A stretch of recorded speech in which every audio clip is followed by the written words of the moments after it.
I don't know which one. Oh, it's new. So I've been up longer than I thought. And I am sitting here building some Legions Imperialis figures. And as I do, I am putting the live stream on in case somebody wants to chat while I am putting together Legions Imperialis figures.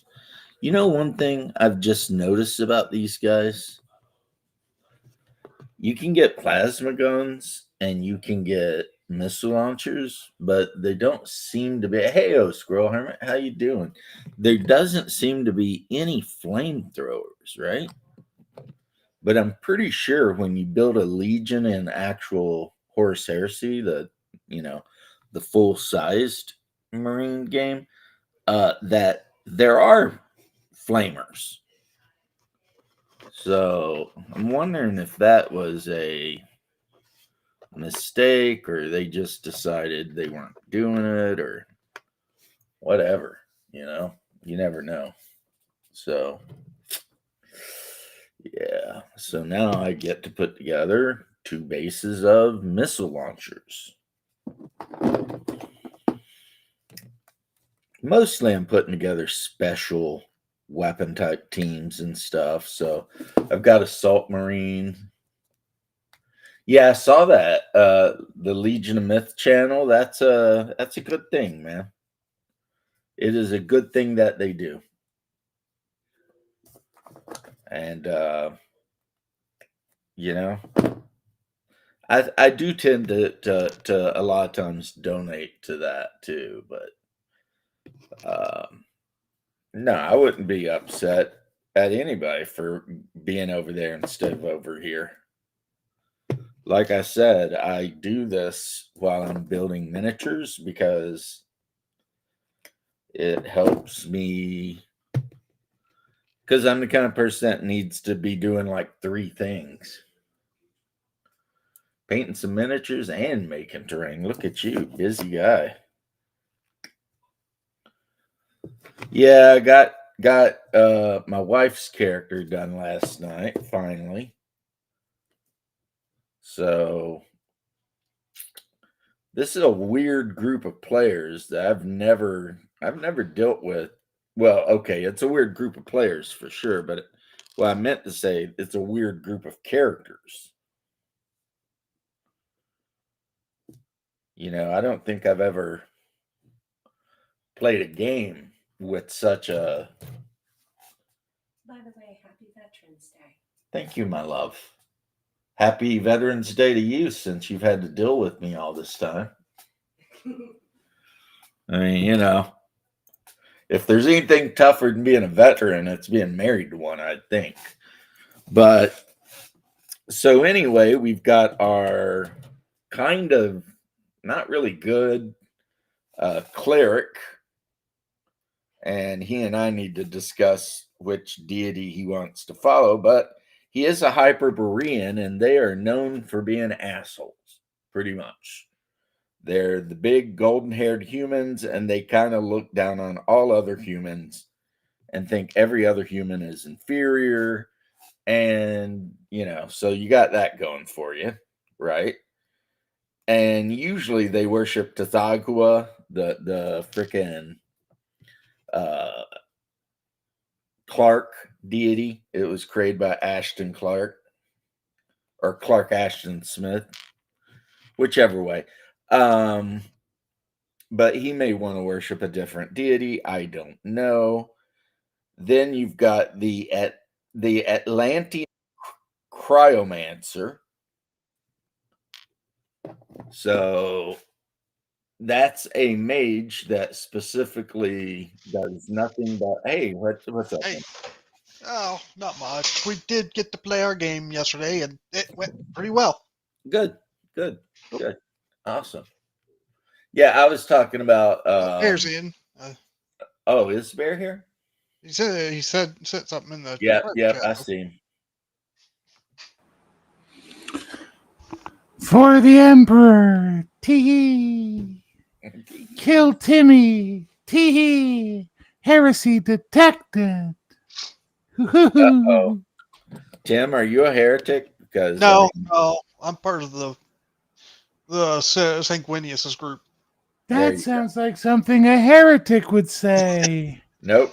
He's a blood angel. He's protected. Blood Angel. No, he's not. He's lying because he serves chaos. Well, no. I mean, No way I'd serve chaos. You're defending him. That sounds political too. For the Emperor, you both die. I can't die. I'm definitely a loyalist. Y'all are like annoyingly way too sure that you would survive in this society. You would so not survive. No, I know I wouldn't. I would definitely die in the. You don't know if you would. You might be lucky. I enough know to for be- a fact you wouldn't survive. You Y'all might be got these- lucky enough to be born on an agri world, which is generally just a giant Canada. Y'all got these things called opinions you keep liking to share. And opinions don't appear to go over so well in the Empire. Well, I suppose if I was in the Empire, I would learn to keep these opinions to myself. Yeah, and sadly, that's a lesson you only get one chance to learn, and you learn it by being killed for heresy. So, no, you wouldn't. No, you learn it by your parents taking you to imperial liturgy, and you learn Parents a are- love for the emperor, who Your may or may not parents be a are- false god, but it just is the universe you live in. I'm sorry, did you say may or may not be? Heresy detected! Well, I mean, in our current world, yes, but in that setting, still. Remember, kids, the Empire is all. And if you even have a question, you're a heretic inviting chaos and warp demons. or an inquisitor. There is no or. Heresy detected. No, if you are the kind of person that asks a lot of questions, you either get ganked or promoted to the Inquisition. I think you're gonna get ganked. Probably. Because I'm gonna gank you. You ain't ganking shit. You're an Ultramarine. I'll gank you with my bolter and my chain sword. Actually, to be fair, I'd rather be in a Black Templar than the Blood Angels. Heresy detected. Why would you think You don't you're like better in drinking one or the blood? other? Like going insane? What's wrong with you, Timmy? I would survive, but I would survive as corpse starch. Yeah, right. Because basically what he's saying is he would die and then they chop his body up and use it to grow corpse starch. For the Empire, that makes good sense. You're a good citizen, Hungar. Well, you know, when you live in a hive that literally has untold billions of people in it, lots of people die every day. And why would you let that resource go to waste? You're one of them. You're going to die every day. Every day? Holy shit. That doesn't sound. I'm going to be like Kenny. Oh my God, you killed Kenny. And then the very next morning, I wake They're just up. gonna keep cloning you and killing you just for the This fun is of it, I like- guess. We must show the other potential heretics what will happen. Well, I will say this. That did happen to Vulcan. He got captured by Chaos, and because he can't die, because he's one of those preternals or whatever, they just kept murdering him, and he just kept coming back. And they did that so much he went insane. So You have a there's lot that. of knowledge, citizen, about Well- chaos. Well, That sounds like heresy. Unless I've got the iron symbol of the Emperor of mankind, and that means I would outrank you. Well, my bolter doesn't care for your ranks. You're It a does, heretic. because Space Marines. And I would remind you that the Horus Heresy was performed by someone who outranked us both. Therefore, the Inquisition outranks everything except the Emperor. that sounds like heretical talk to me, sir. So I would want to be an Inquisitor, obviously. But you're not in the Inquisition. You're just a stupid agricomp person. Okay, so I live on an agri world and I spend my whole life growing corn and sending it to the Empire. All right. You are starch, sir. Corpse dirt. No, that's only if you're on a hive world. Oh, no. We'll just transport you over. Don't worry. We got you covered. How about I was born on a pleasure planet? Not your echo. That's heretical talk. I will have to destroy you for heresy. That was more fun than doing my job. That's for sure. Well, I mean, yeah. Duh. Now you're getting into it. I mean, No, I'm not. I'm just making fun of you all. You'll be a Warhammer fan before you know it. Never going to happen. You keep saying that, but your icon's a Warhammer bear. And you Well, you talk about Warhammer like crazy. It is cute. And it is I adorable. don't know what to tell you, but that bear, I kicked him out, showed him to the curb. He's gone. George is right too. Rogue traders, because of their family contracts, they have a lot of immunity as far as, well, not so much immunity, but they got a lot of leeway as far as what they can and can't do. That's right. Like, I have no idea what you're talking about, and I don't care. well, Pitcher and Dune being a member of the Spacers Guild and therefore immune to a lot of the laws commoners have to deal with. Well, I suppose, and that makes perfect sense. I don't care, whatever. I mean, just know that a Space Marine bear, when you say, I may be blah, blah, blah, would say, shoot you in the face and worry about sorting it out later. Can't argue. You're probably right. A Space Marine bear would probably just be like, yeah, no. Never forget, when I used to play Space Hulk, every time I started the game, I would hear these words, we bring death. Right. Not we bring cookies, we bring understanding, we bring nuanced arguments. No. We bring death. That's the best kind. Brother, bring me the flamer, the heavy flamer. Exactly. This heresy demands the heavy flamer. I want to be a Templar with a big chainsaw going in to fight demons. You, sir, will be a shit shoveler on a hive world, and you will thank the Emperor for serving him well. Possibly. Yeah. Could be worse. You could live in India. Everybody's like, wait a minute. If we want to go back to gaming, our group finally finished killing all the kobolds. And I finally got most of the characters pre-gens made for this game I'm going to run in 3 weeks. Nice. I have to do my job for a few minutes, boys. I'll be back. Okay. And like I said, this game has the weirdest bunch of characters ever. Well, my group has the weirdest bunch of characters. My wife is playing a Viking berserker. Nice. Who likes to use a battle axe. That's her weapon mastery, Viking berserker. That's cool. And then Hungar is playing a Hyborian or Hyperborean cleric. We're still talking about which god he's devoted to. And then my buddy Jay is playing a Atlantean ice mage, a cryomancer. And it turns out Atlanteans can't reproduce with any other humans, and they do have gills. So that's weird. And then Jaxie, who normally plays a cute gnome, is playing an Amazon assassin, which we had to work a deal out because originally Jay wanted to play a paladin, but then it was like, well, you can't play a paladin, bro. And he's like, why not? And I was like, because she wants to play an assassin. So you two need to figure it out because you can't have a paladin and an assassin. So one of you are going to have, like the other people, they would all fit right in, but those two are not compatible. So eventually, because she's the girlfriend, so, he's pretty much going to do what she says. He changed to a cryomancer. Olaf Berserker. Well, James, our elf, he one-shotted the chieftain of the kobolds. Well, that's not hard to imagine, depending on the elf.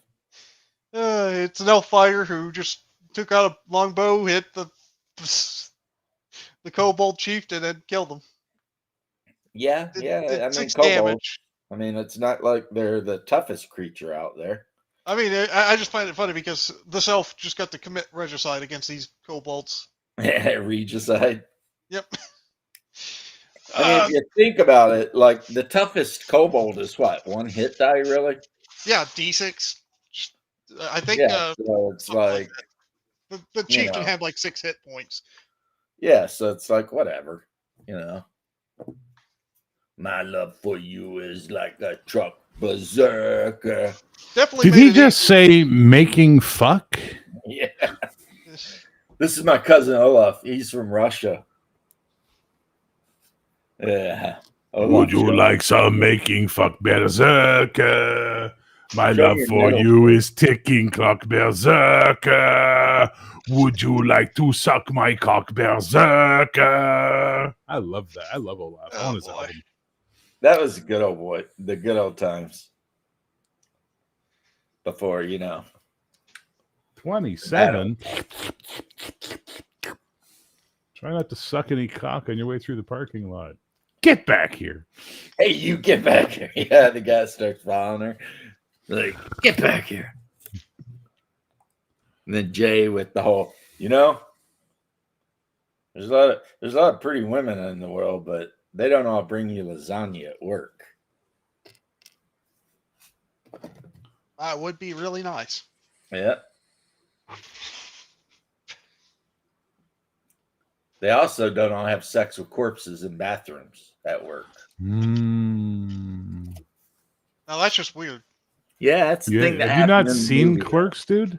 It's been a while. Caitlin Bree, is that her name? Something like that. And he's all super obsessed with her. And it's weird because, I mean, she's very mid. Yeah, it's Caitlin Bree. Yeah. Well, she's super mid. but he's obsessed with her. And, Yeah, but for like rural New Jersey, she's not Yeah. mid. yeah, they're out in the middle of nowhere, New Jersey. And Oh my They're God, dead. the actress died. Oh, damn, Lisa she did? Spauner. Yeah, she died in 2017. Accidental overdose of hydromorphone. It was revealed she was fighting cancer, anemia, lung disease, and an immune deficiency were all factors in her death. Wow. Well, that is unfortunate. yeah. But basically, Dante had this girlfriend who was going to college, getting her shit together, and all that sort of thing. But he was still hung up on the other girl who basically was just like, I guess, good in bed, maybe. And 27. yeah, and he ended up effing up his whole life, pretty much. That's kind of the whole thing. By the way, And then in the original director's cut, Dante gets killed at the end. yeah, a guy walks in at the end and shoots him in the face. But I would like to say something, James, if you'll give me a moment. Yes. There's a million fine-looking women in the world, dude. They don't all bring you lasagna at work. Most of them just Right. cheat on you. Yeah, they just cheat on you, right? There Which you is go. what Caitlyn did. She like banged all of Dante's friends and all kinds of shit. I'm not even supposed to be here today. Was it from a brain aneurysm in a pool? No, it was not, Hunger. Oh, that 37. was when they My went to the girlfriend funeral sucked 37 dicks in a row. in a row. Yeah. When they had to go to the funeral because that girl they knew in high school, somebody had called her fat ass, so she started swimming to lose weight, and she ended up getting a brain aneurysm in a pool. And then, of course, Randall, because Randall is literally the Loki of the whole story. Yes, he is. He ends up like accidentally knocking her coffin over, and her body falls out of it. So they kind of have to flee the funeral because, So George says Red Bank, New Jersey is not rural. I don't know. You couldn't pay me to go to New Jersey. I mean, I drove through it once, and we didn't stop. I've never been to New Jersey. Never planned Yeah, to. you're not missing shit. There's two kinds of New Jersey. There's basically the city part of New Jersey, like Hoboken, and then there's the Pine Barrens. And they might as well be two different states, really. And the Pine Barrens are where all the weird shit happens. Like the Devil's Dancing Ground and the Pine Barren Monster, the Jersey Devil, and all that shit. That's all out in the Pine Barrens. And then Hoboken is just where mobsters bury people they kill in New York. So, you know. Also, one of those places is where Bon Jovi comes from. I'm not sure which one. You hate people, but I love gatherings. Isn't it I ironic? love gatherings, isn't it? I hate hospitals. I hate. Yeah, Randall is the best part of that movie. Absolutely. And I like when he finally like loses it and just goes Yeah. after Dante. Hey, Shadow. Hey, Squirrel. Shadow, what's The up? saddest part of that is that he and Kevin Smith had a falling out after they finished Clerks. They eventually mended fences, but as a result, he wasn't in like Mallrats, Chasing Amy, all these other films he would have been so good in. Yeah, well, Banky was okay. He was fine, but imagine Randall in those roles. So Right. much better. Right. I mean, but Well, time to make the donuts. I'll be back. yeah. Basically, Clerks is a movie that was probably done when you were very young It was. by frickin' Kevin Smith when he was cool, and he pretty much borrowed his mom's frickin' credit card and filmed the whole movie like in black and white with a budget of like $20,000 or something, right? And the thing was, it ended up being a really good movie. It's one of these slice of life movies where, pretty much two kind of losery guys that work at convenience store go through all kinds of wacky adventures. Yeah, I can barely remember it. And I don't think Kevin Smith thought it was going to be as big as it actually Actually, was. it was, yeah. I mean, and then because that movie was big, then that meant that Kevin Smith got to do, that meant Kevin Smith got to be famous pretty much. Yep. Because that's where it all started. It all started with Clerks. And then, it goes from there. So, Chasing Amy was pretty funny. Dogma had parts. Overall, I didn't like it, but it did have parts that were like, yeah, that's kind of cool. Oh, James, in our game, I also got a new hireling. You got a hireling? Yeah, we found a half elf ranger who was captured by these kobolds. So we rescued her. I healed her up, and now we got her as a party member. Yep. You know what that means? What? One of you guys is gonna die. And Bubba's just setting up the replacement. That's right. Bubba did probably try to get us one of us killed because he set up a trap with the poison on this chest, and it actually opened up, and funnily enough, the two that was best at saving opened it up, so they didn't die from it. No, that doesn't mean he was trying to kill anybody. It just means that the kobolds trapped the chest. Oh, I know, but it was a save versus death. It could have. Bon Jovi is from the area near Red Bank. Shadow, how you doing? You're up early. Yeah. It's like 9 o'clock where Shadow is. But then again, he had to get up and get Jackie off to school. And again, it was lucky for us because it was the dwarf and the gnome that went to and feed all of his hostages. Yeah, It's a good thing rice is cheap, right? Yeah. But yeah, it was a good thing for us that the gnome and the dwarf went and opened that chest up. Yeah. It's going to be a weird game that I've got coming up. And I like weird games, but this is going It's to be a always weird fun. game. It's always Well, fun. because the world, as I said, is like a blend between AD&D and Call of Cthulhu. Yeah. And everybody's on the world because they were originally from somewhere else, but some horrid cosmic monster has snatched their asses onto this world. And then on top of that, the world is flat. And north is this giant mountain in the center of the world. So no matter where you are, that determines what north is. What are you talking about? The flat world of Hyperborea. Interesting. It floats. It's actually in orbit around Saturn, I think.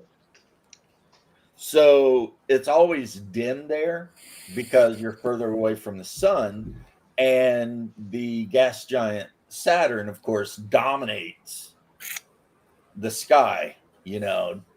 And on top of that, in the center is you've got the plateau of Ling, where of course live the men of Ling. The yellow men of Ling. No, the green men of Ling. Yeah, you've got No, all the yellow those men. Yellow men. Yeah. things. One of the major gods worshipped on this world is Cthulhu, who is a sea god. The main god worshipped by most humanity, especially Hyperboreans, is Desagawa. And all of the characters, right? The only one that says you have to be good is the paladin. Every other character, it's like alignment: chaotic, good, chaotic, evil, neutral. And then, of course, if you play an assassin, it's neutral or chaotic evil or lawful evil. So I have a world I created called Hyazia, which is like my fantasy sort of weird woo-woo world. And it's based on basically a de-iced Antarctica, but it's been put in its own dimension. So it's like basically a mushroom cap style world. Like it's flattish, and there's mountains at the edge that stop you from falling off and all that. But the way they determine direction is basically the sun goes north to south, in our opinion. That's how the sun travels, and the moon travels east to west, right? So it's riseward and setward as opposed to north and south, and it's waxward and waneward for the moon. And that's how you sort of determine direction to move around. That's It was actually a fun. really cool idea. It was fun. It's a good world. It was basically my idea of creating a world that had, you know how they say, Talisantha, still no elves. Well, I just decided to make a world which is basically Hyazia, no fucking humans. So it's all Well, like, I mean, elves, still no dwarves, elves halflings. is still going to always be Oh, no. cool. I replaced humans with elves. There's like 7 different types of elf. Yeah, see? No. No, but they're all tribal and stuff. Is They're there really a cool. Terry Pratchett Discworld? Probably. Yes, there is. There is a Discworld RPG. I can't remember who made it, but there is one. And didn't Terry Pratchett do Thieves World? He was part of the group in Thieves World. Oh Thieves yeah, World was a James. bunch of Happy writers. Veterans Day. Well, thank you so much. I actually wasn't 100% sure until my wife came in. Said Happy Veterans Day, and then I wished her Happy Veterans Day because being married to a veteran's harder than being a veteran. So, yeah, this world is in the shape of a hex. It's flat. It's like 1,000 miles across, and it's surrounded by what they call the arboreal winds. So the closer to the edge you get, the stronger the winds push you back. Mhm. So eventually you get to a point where the wind is just going to roll your ass back to the next hex in, right? So basically you can't Mhm. jump off the edge. It's surrounded by 2 moons, and yes, the cats of Altuin can jump from this world to a moon. Also, there's Mhm. shit that lives on the moon that can come down. So, Now, my wife's character is a Viking berserker whose character was snatched into this world at some point, maybe at the point of death or whatever. The biggest city in the world is actually Roman, because Romans are great engineers. So when a bunch of Romans just found their themselves on this weird alien world, the first thing they did is start building shit. Even though the Romans are considered by and large to be chaotic evil people or lawful evil. And there's Eskimos, Tlingits, which are just Siberian Eskimos. The people of Un, who used to be slaves, but now they're freed. Carolingian French, Anglo-Saxons, Celts, Cimmerians. Yeah, pretty much all of the ancient people, Scythians and all that shit that lived in the very like pre-biblical time are on this freaking place. They've all been brought here by, you know, great old ones, basically. And then you do what you do, you know? So, yeah, it's either going to be cool but weird, or it's going to be not cool but weird.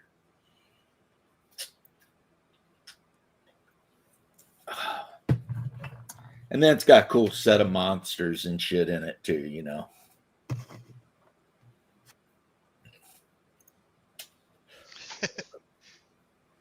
What are you laughing about, fool? I gave my DM the that Polish game that you talked about.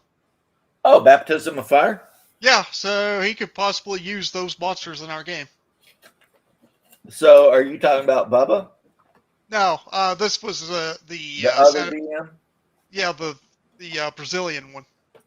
The Brazilian one. Have you ever asked if they'd get the wax treatment, or is that too personal? That's too personal. How you doing, Bubba? Good to see you, homie. I don't want to know. I got a picture from my mom last night of her standing out on the porch covered in snow. Which, of course, does not mean that the snow's still there today. I mean, you know. Shadow, why are you lurking in the fucking chat? What's your problem? You said it. He's got to feed his basement slaves. We had sudden onset winter last night. Woke up to like 5 inches of snow on the ground. Our snow's melted, pretty much. Yeah, that's what I figured. It's Kentucky. Yeah. Freaking, you get snow, it freezes, everything turns to red mud. Then the red mud freezes, so now you've got red ice, and then it snows, and it just does that until everyone's afraid to drive anywhere. Because it's like, oh my God, you're gonna die when you leave the house, especially if you live on a mountaintop. So the whole way down. There's Bubba. Yeah, he says earliest snow we've ever had in years. Yeah, my mom's standing on the mountaintop, and she's covered in snow and everything. I just don't remember. But it wasn't a lot of snow. It was only, maybe a couple of inches, just enough to cover, and then melt and make everything turn into a muddy bog. Yeah, and for us, muddy bog. Let me get for us, it was more of like a powder of snow. It wasn't even enough to cover the. Well, you're a little bit further. Not only are you further west, but I think you might be. Well, you're definitely lower elevation. Yeah. I think my mom's house is like 3,000 feet above sea level or some shit. So, which is actually pretty high up, you know? Yeah. For the East Coast. I mean, Black Mountain, Kentucky is like the highest mountain in the Appalachian chain. It's 5,000. So, and that's a little bit down the street from my house, about an hour drive, I think, to Black Mountain. But anyway, that's not important.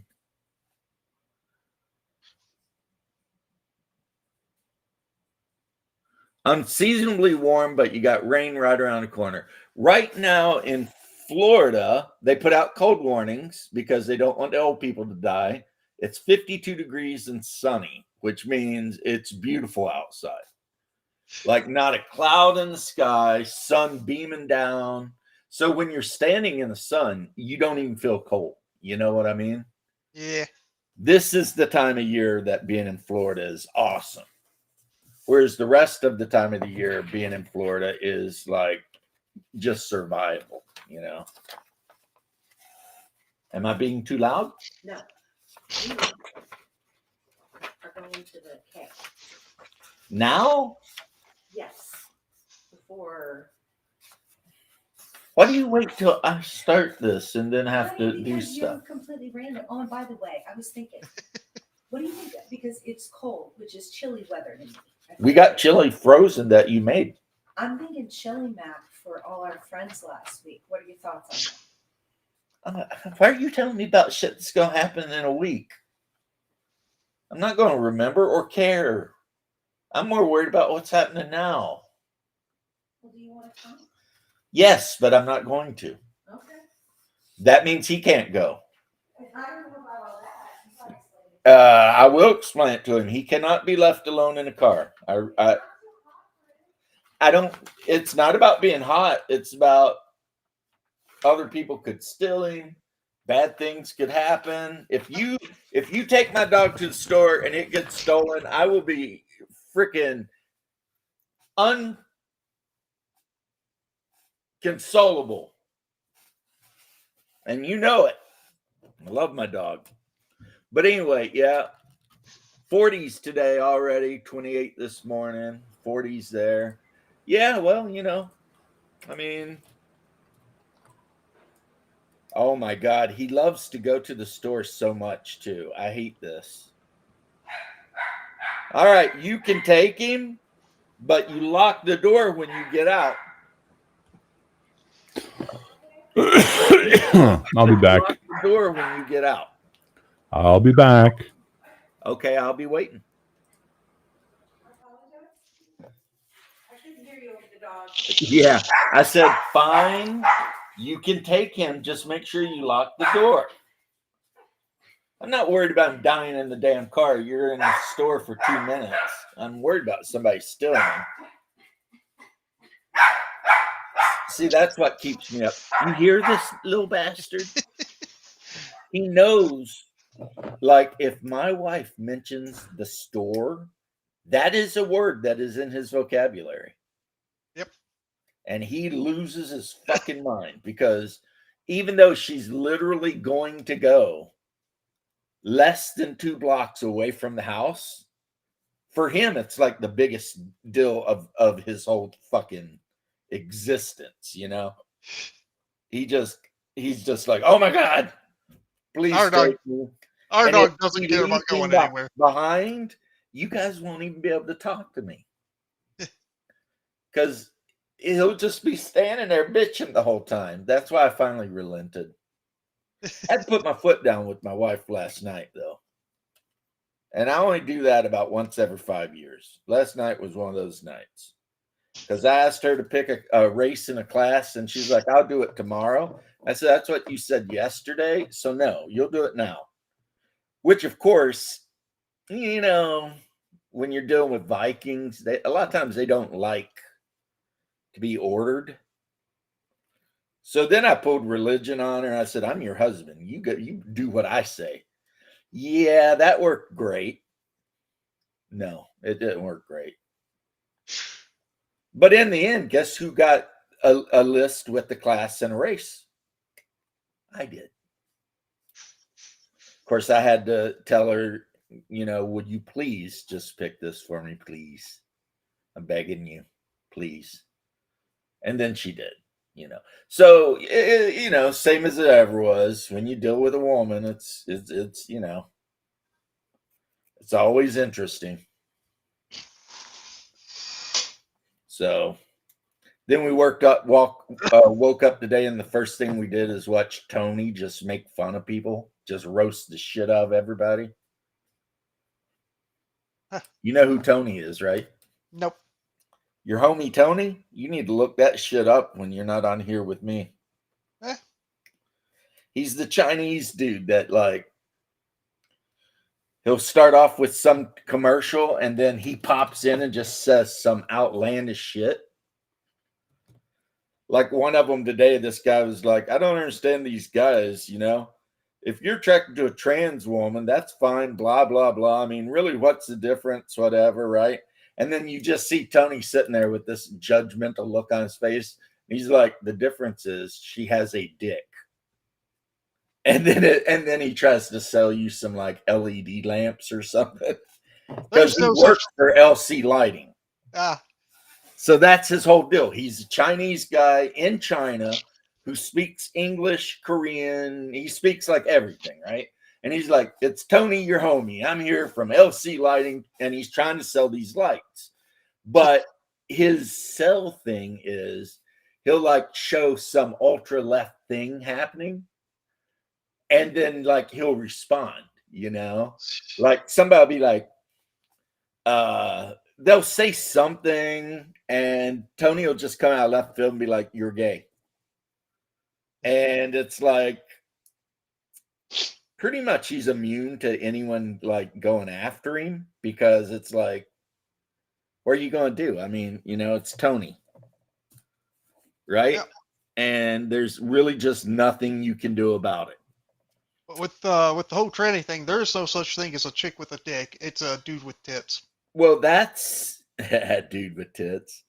That's kind of Tony's opinion on the thing too. He's all like, "Oh, you're sleeping with a man. That makes you gay," you know. And it's like, Yep.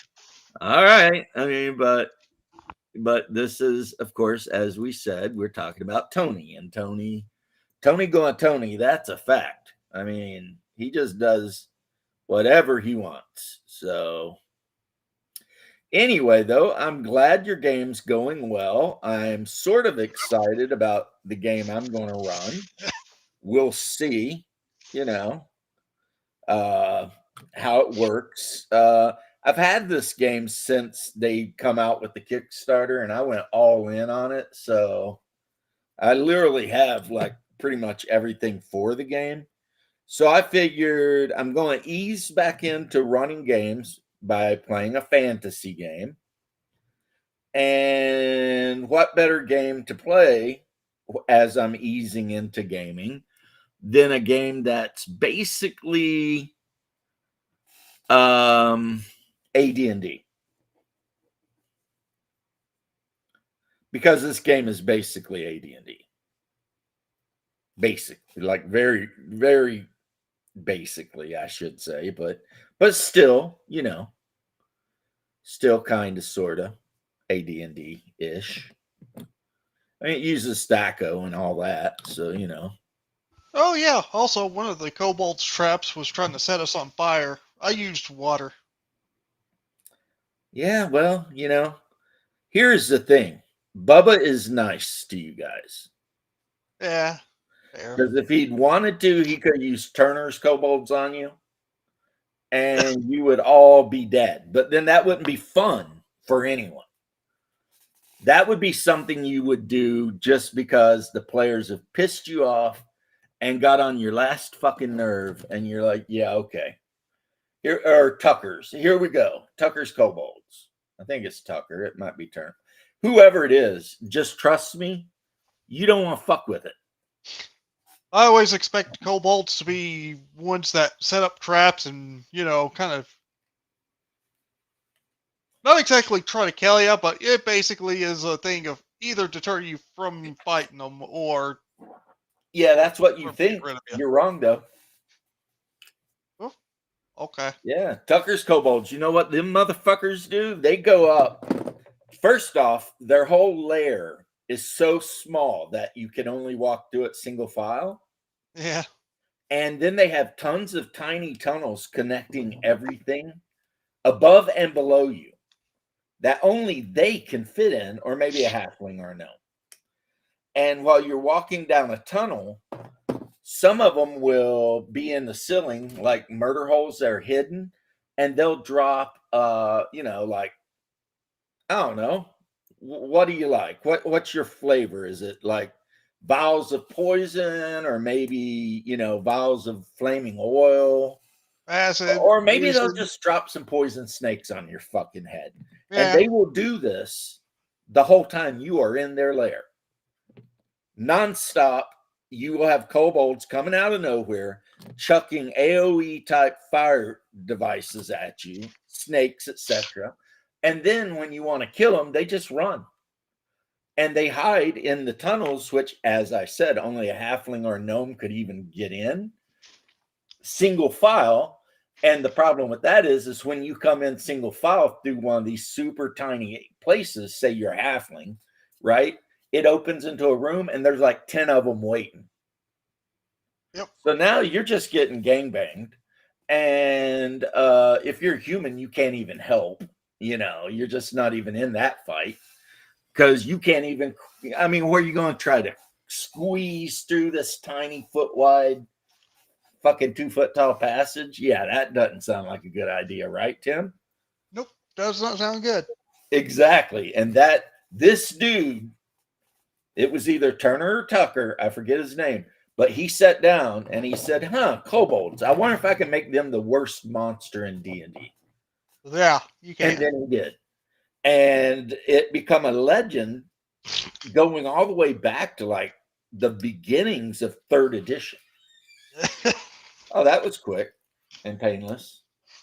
Oh, and I brought you a couple monsters. Oh, you brought me some drinks? You're so nice to me. I brought you a tangerine, white, orange, the white, which is I like the white ones because they work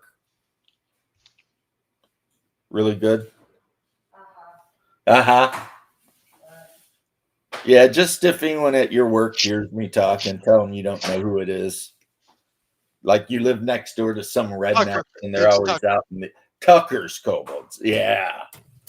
Yeah, so this guy takes the weakest humanoid up monster in the book and turns them into an absolute nightmare. Rightfully so. I mean, here's the thing: they have to be kind of intelligent to keep. Oh yeah, kobolds aren't stupid. So just playing them as like fodder, I think, is a bad idea unless you have a reason to have them as fodder. Yeah, well, Tucker's kobolds. Maybe if you caught them like outside their lair or something, then fine, Well, okay. yeah, if you catch them outside their lair or in an area where you can move and operate freely, I mean, then they're just little midget dogmen. You can run up and pump one of those fuckers, right? Yep. It's not a big deal. But I mean, if you're on their ground, all of a sudden it turns. You know what I mean? All of a sudden the worm has turned, I mean, think about this. You're walking down a passage. Something opens above your head. You may or may not notice. And they empty a basket full of poisonous snakes on your head. Yeah. You're gonna have a bad time. Well, especially if you're playing a save or die type game. Yep. Because they just dump 6 freaking asks or something on you. And they're in that whole area with your group. And people are fighting them and maybe getting bit. And now you're like, oh, well, I guess I'm dead. I mean, so yeah, you're going to have a bad time. Those kobolds are fucking. Yeah, these kobolds Yeah, actually you are, also. Bubba. We need to get you on here raising hell with us. So yeah, those kobolds are no joke, man. No joke at these all. kobolds had a scorpion as a monster that they I guess tamed or something. Well, here's the thing: in old school D&D, the kobolds had this deity they worshipped, and I forget his name. It was almost Aztec sounding, and his whole freaking thing. He was like the god of poison, ambushes, and traps, or some shit. Like, so that was their whole deal, man. It was like, we're gonna poison and plus, here's the other thing: kobolds absolutely hate gnomes. Yeah, they will target a gnome every freaking time. They hate them. they probably would have attacked our gnome, but I guess they didn't notice because of the other people in front. Well, no, here's one thing that happened, Tim, and I don't know if you ever played AD&D, but at some point after AD&D, they changed a lot of stuff.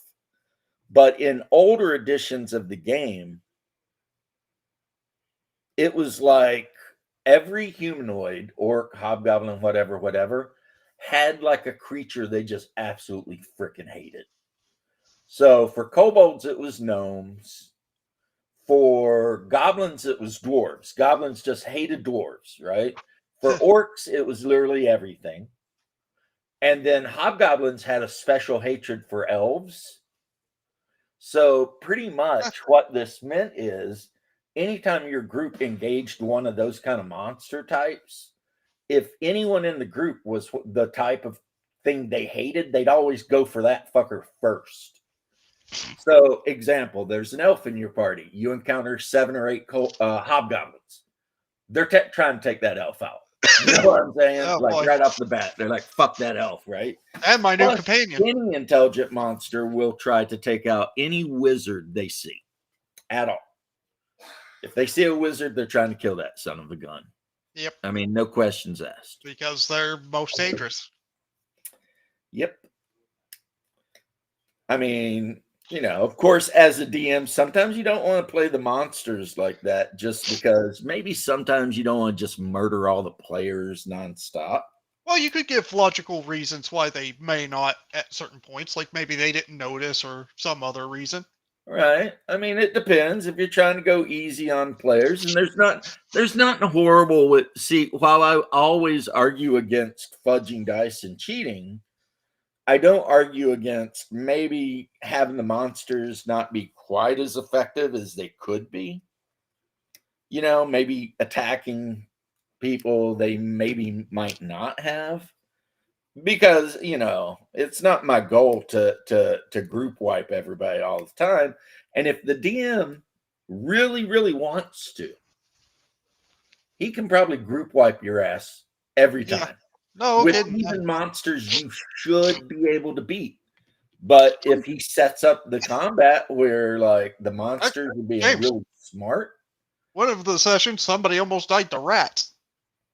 of course. Even though rats I wouldn't worry about, but like intelligent monsters, man, Giant They rats, can up giant all rats kinds almost of killed shit. one of us. you know what I mean? Yep. Like I said the other day about like the goblins fighting in a tunnel, 2 abreast, shields and spears in the front, crossbowmen in the back, just being the biggest pains in the ass that you've ever encountered because, you know, they're goblins. And, you know, people don't think about it because they're like, oh, it's just a goblin. But, you know, it's all fun and games until that son of a gun, you know, busts out some tactics on you. You know what I mean? And then all of a sudden it's like, wait a minute, these goblins are, you know, again, it's a Tucker's Kobold situation. Rarely, it is the rare DM that uses the monsters to the utmost of their capability. Like even I don't. Sometimes I might if I'm trying to prove a point, but usually no. People don't really use them to the utmost of their ability because they're not trying to kill the player characters left, right, and center every time you know you show up to play the game. So I mean, what would be the fun in the game if everybody kept dying all the time? exactly. It wouldn't be very heroic. It would be like, damn, man. I show up, you know, the monsters are fighting like super intelligently. So every time we try to do something, they're using high ground, they're flanking. I'm on my 30th Paul, son of Paul. Right. And that is why, yeah, people end up being a little different about it, you know, and letting shit slide a little bit because it's like, you know, damn, you know. So, yeah. That's just how it is, you know. You don't want to, you know, unless sometimes you do, you know. Like one thing I learned from playing 4th edition, and this is something only people who played 4th edition really learned, Corpse Grinder games, because 4th edition was the only edition of D&D that really went hard into this. And it was like when you run into the goblin the main room in the goblin lair, right? The room will be 25 feet tall, right? And then like 15 feet up, there's going to be a balcony like all the way around the room, but you can only access it from a door on the balcony, staircase leading down into another room. You know what I mean? So when your players walk into this room, which is like 30 by 50, let's say, there's going to be like 10 goblins up there with freaking crossbows or something. Plus all the goblins down in the bottom that are rushing in from the side passages at ground level to some are coming from the right, some are coming from the left, some are coming from the front.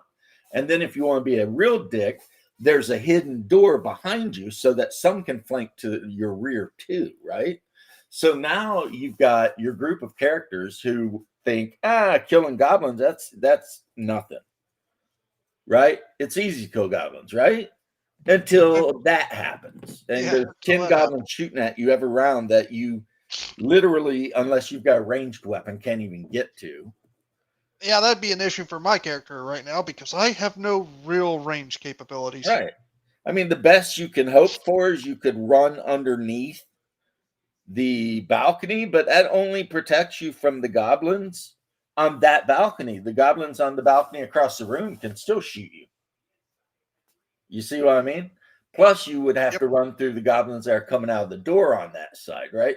So basically, what I'm talking about is the goblins have set up a kill zone, and they've set up multiple exits and entryways into the kill zone so that they can always flank around you.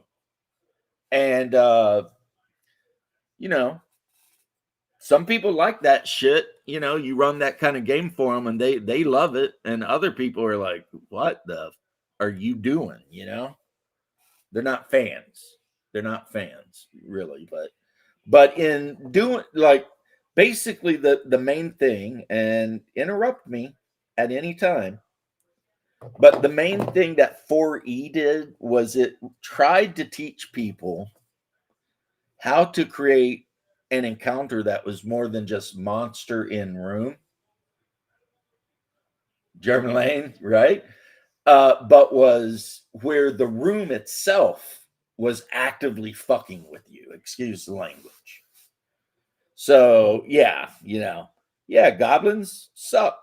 But how about goblins in a room that's, you know what I mean? And 4E was really great about teaching that. And I learned that, you know, because of 4E. The whole idea of the room, it can be part of the combatants that you have to struggle against. Oh, definitely. For sure. And, you know, I have to admit, before that, when I was just a hardcore AD&D guy or whatever, never really thought about that. You know, it was like 30 by 30 room, this, that, and the other, whatever, right? But then when I started running 4E, all of a sudden I'm reading these books written by the masterful James Wyatt. Up, got to bounce. Kids waking up. All right, bro. And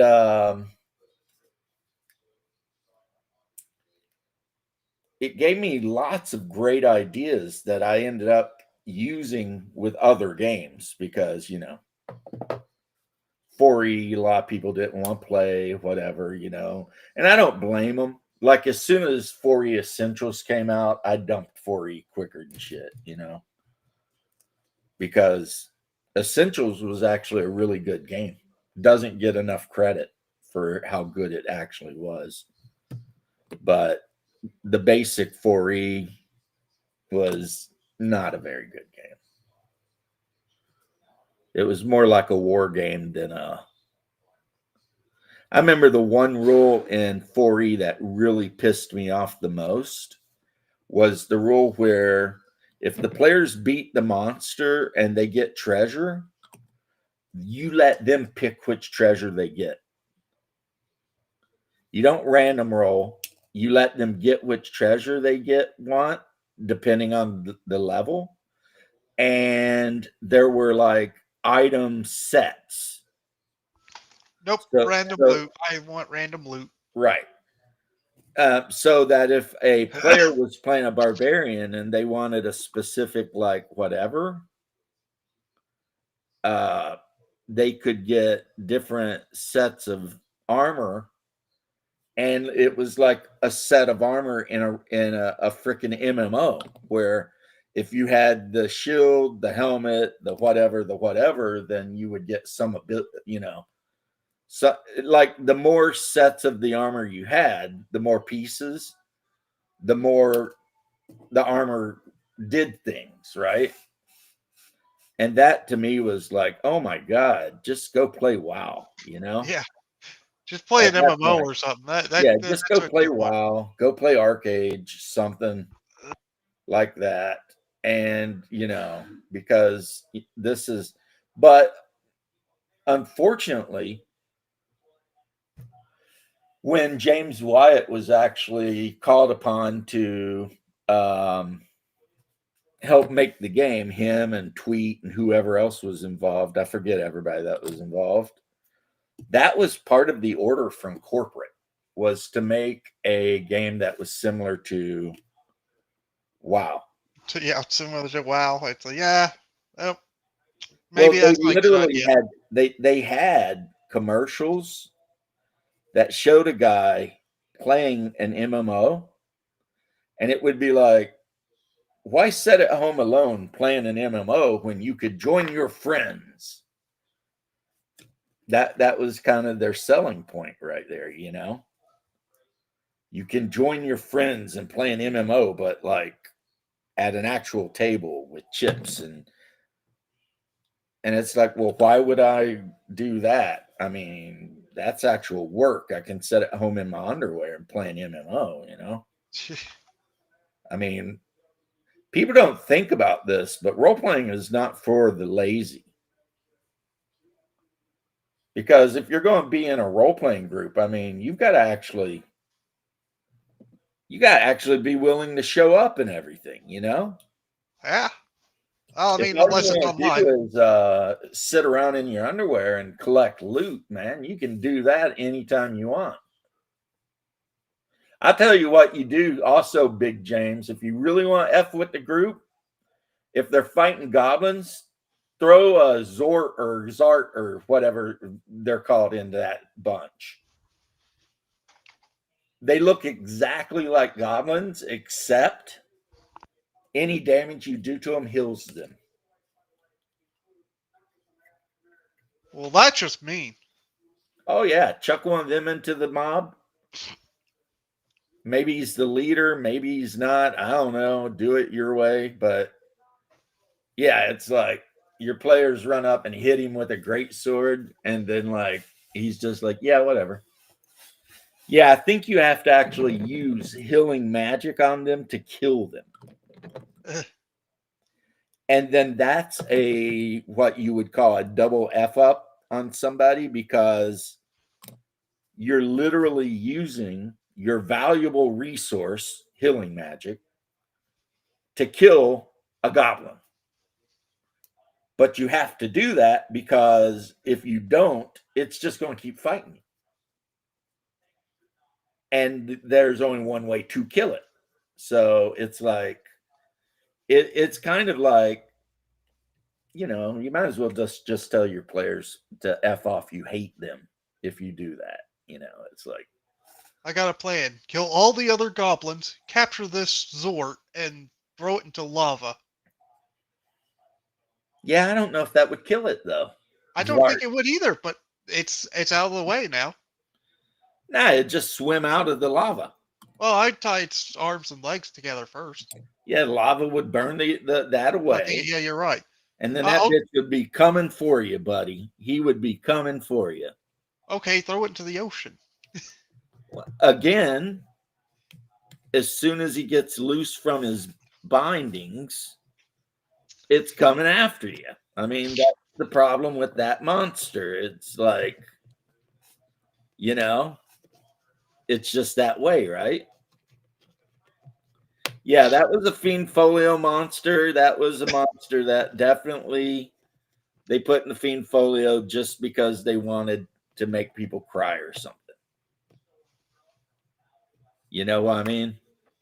And we'll be long gone if we just throw it into the ocean and leave. Yeah, I guess. Maybe, yeah, sure. It doesn't change the fact that, while you're ignoring it, it's beating the shit out of you. Yeah. True, but kill everything else. It's not a threat on its own. Well, it depends what level the party is. Yeah, you're not wrong. But I mean, you're targeting all the other goblins. You're doing your thing the way you should be. And this particular goblin is just coming after your ass.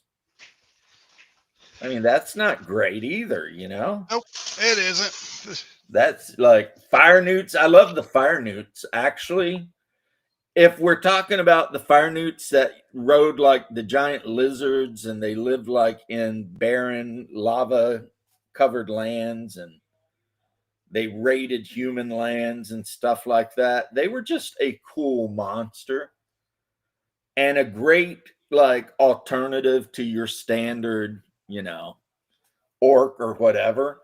Another one, Big James, that I was a huge fan of, and I always talk about this even now, is Bullywugs. I have always been a huge fan of Ye Old Bullywug because, one, frogs kind of scare me,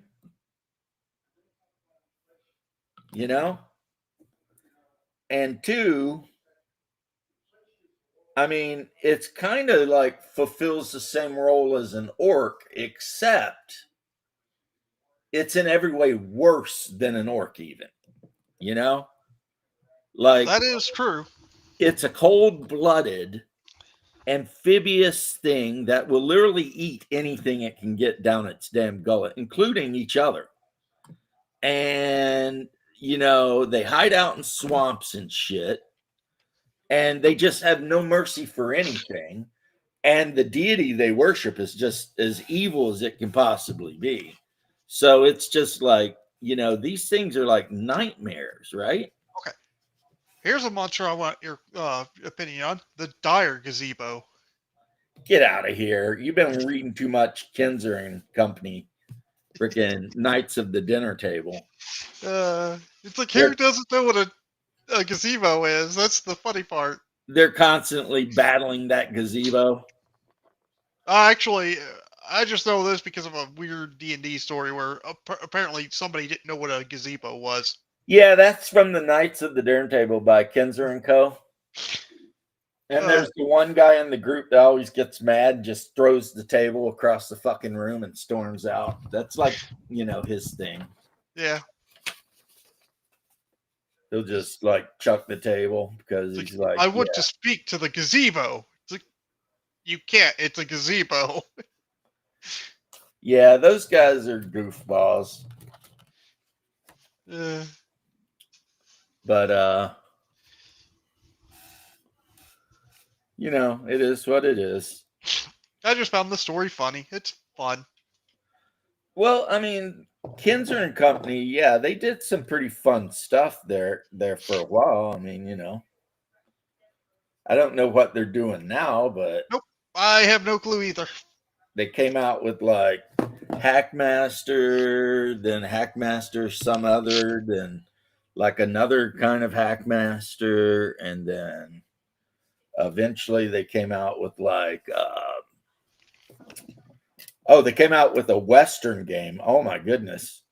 It was a beautiful game, but like everything Kinzer and Company does, it was so complicated. I gave my copy away. I was like, do you think you'll ever play this game? And the guy's like, I can give it a shot. Uh-oh. Still there?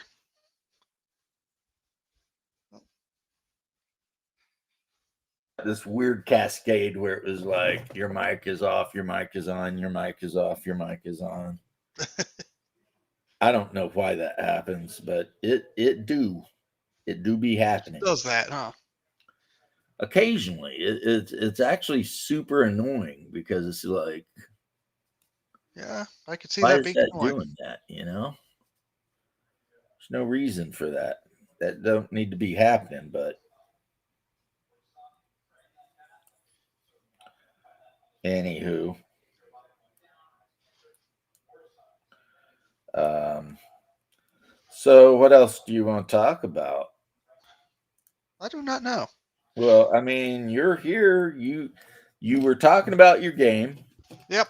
and how awesome that was going. And you're talking about your other game that you may be playing. We'll be playing next Saturday, which my schedule for next week is pretty full, I guess, because Saturday we have a game, Sunday we might have a game, and Monday we're gonna have a game. See, next week for me, I will probably be in Georgia. I'd say this Saturday is gonna be the first real session of Jin's game, the Brazilian guy, Right. because we had basically what would be I'd consider a 0.5. It was a very short session where we barely did anything. Well, there's some good videos online too. You could actually kind of direct him to that go into like detail about various Slavic monsters. If you wanted, there's a few of them online I could post. They're like Already- they're pretty long videos, but then again, they're talking about Didn't I give him enough ideas when I gave him the baptism of fire book? yeah, probably, yeah.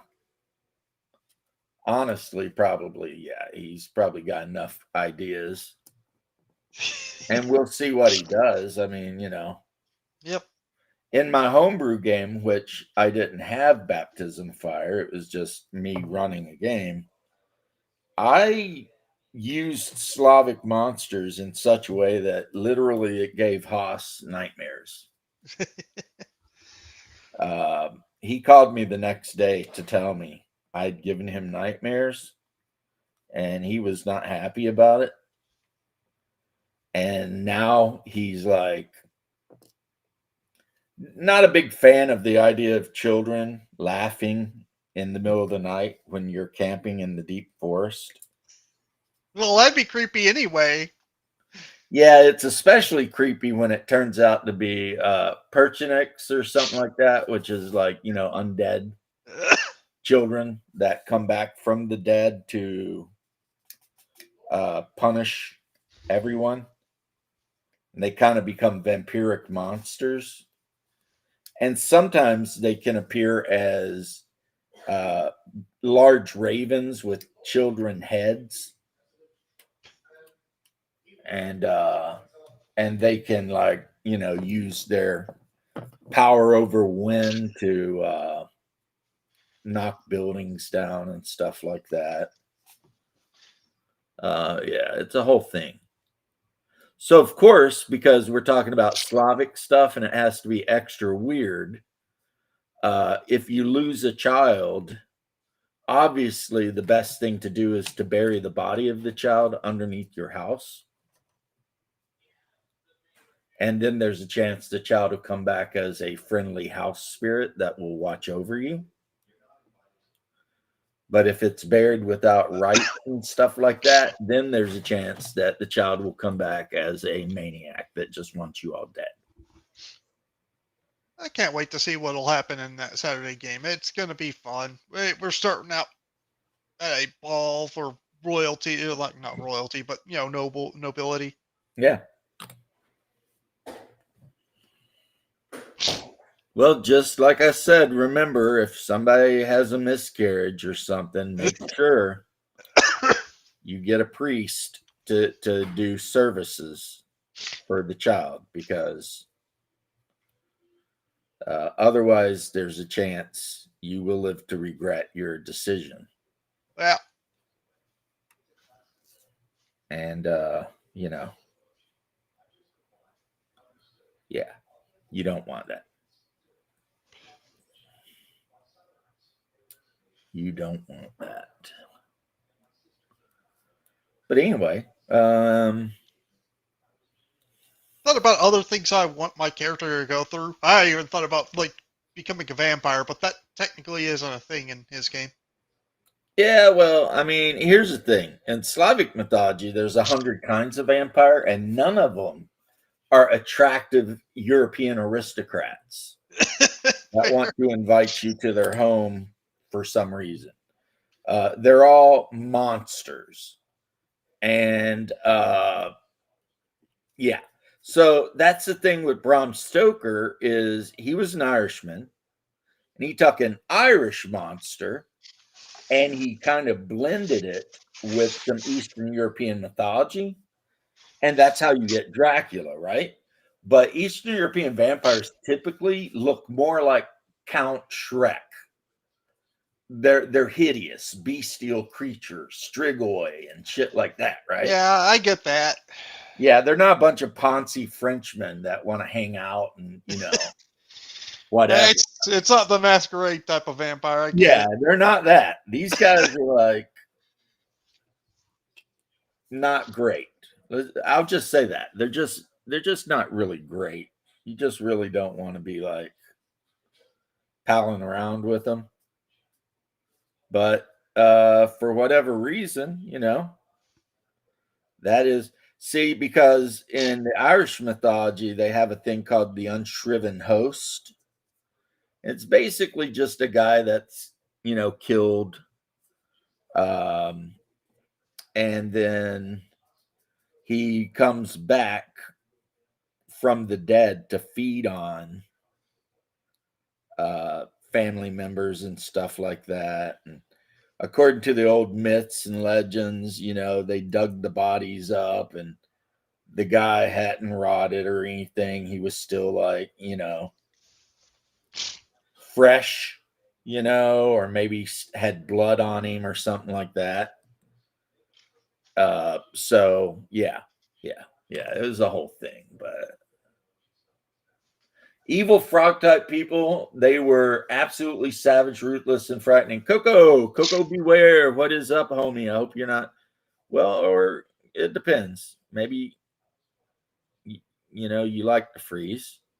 I know I do.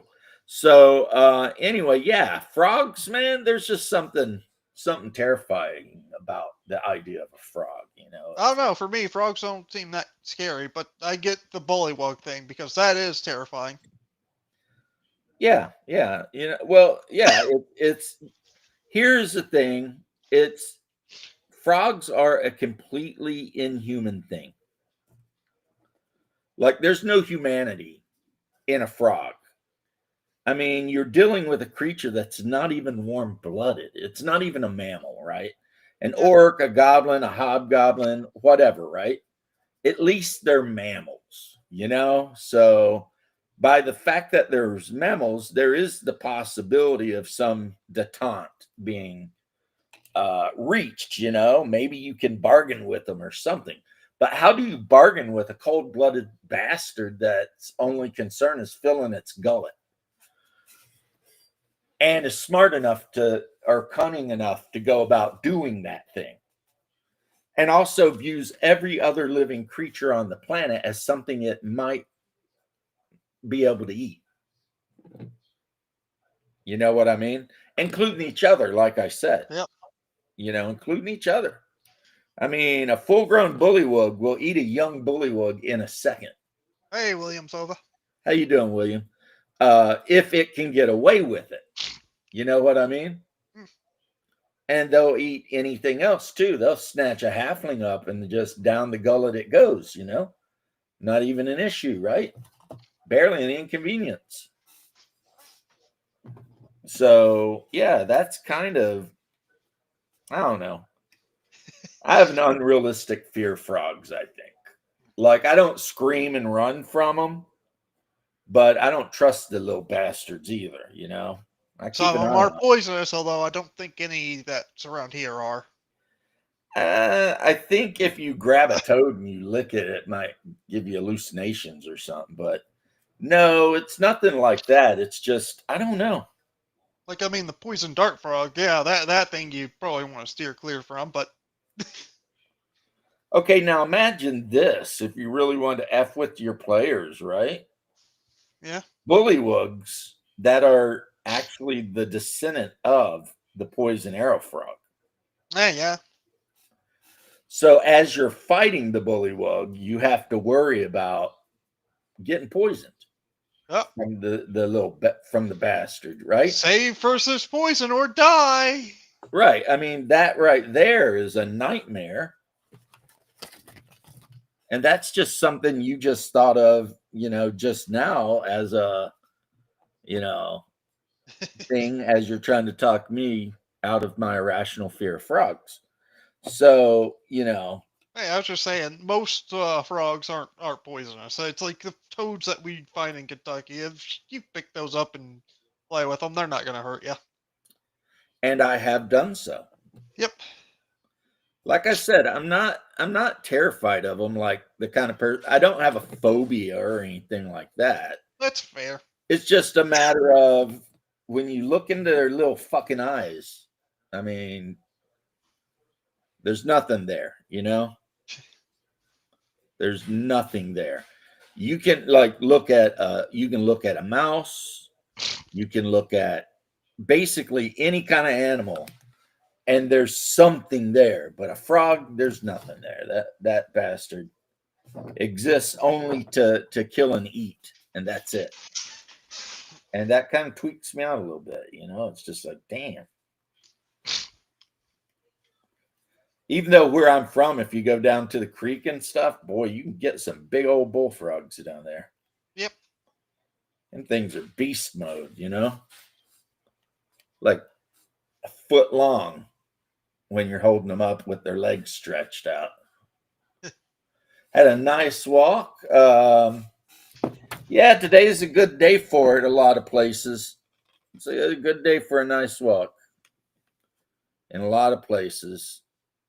I am working on, let me see if I can find the name of this. I have the instructions in front of me because otherwise I would F this thing up. I'm working on an Acastus Knight Porphyrion, which is like an extra heavy knight with some really big freaking guns. And because this is the last piece for my knight army to bring it up to a full 3,000 points. So, yeah. Not that most of you care, but yeah. And then I was also working on special troops for Space Marines, specifically assault troops with jump packs and guys with missile launchers, plasma guns, and terminators. So, but I think my Space Marine army might be completely done. I just need to finish painting the rest of it because most of it's actually painted even. Believe that. I mean, I can barely believe it. And I did it. But it does turn out if you just primer the bastards red and then put a wash on them and do some detail work, they're not hard to paint. So there's that. I cheated. I primered them blood red and then threw some shades and stuff on them. So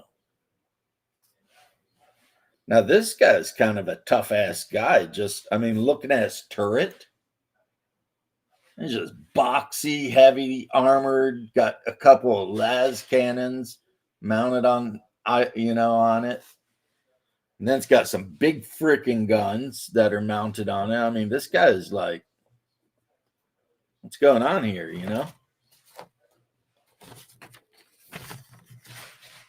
Oh, and on my Sunday game, the DM, she's wanting to bring up very painful old memories. In which way would that be, sir? This was the cleric with the friend who betrayed him. Ah. So I'm getting dreams of old memories about us as kids playing. Oh, but it's now anger you filthy because. story gamer. What's I'm wrong with story joking. games? I'm joking. There's nothing wrong with games that actually have a little bit of a plot in them, as long as the players are the ones controlling it. Well, It only becomes filthy story gaming when it's a railroad and you're just like, stuck. yeah, there's an overarching plot, but we don't have to deal with it. We could do what we want. The DM wouldn't stop us. Right. But the thing is, if we do, well, there will be consequences. Of course. I mean, you're adventurers, you're in the world, you're supposed to be out here doing good things, or at least whatever. So, and then as metagaming, because there's the what would my player do, and then there's the what would I do aspect of it all.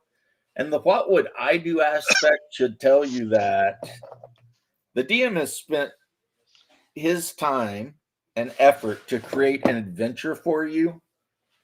The least you could do as a decent human being is to, interact with it, as opposed to being a dick and just trying to be like, no, I'm a bad girl. I'm going to do whatever I want.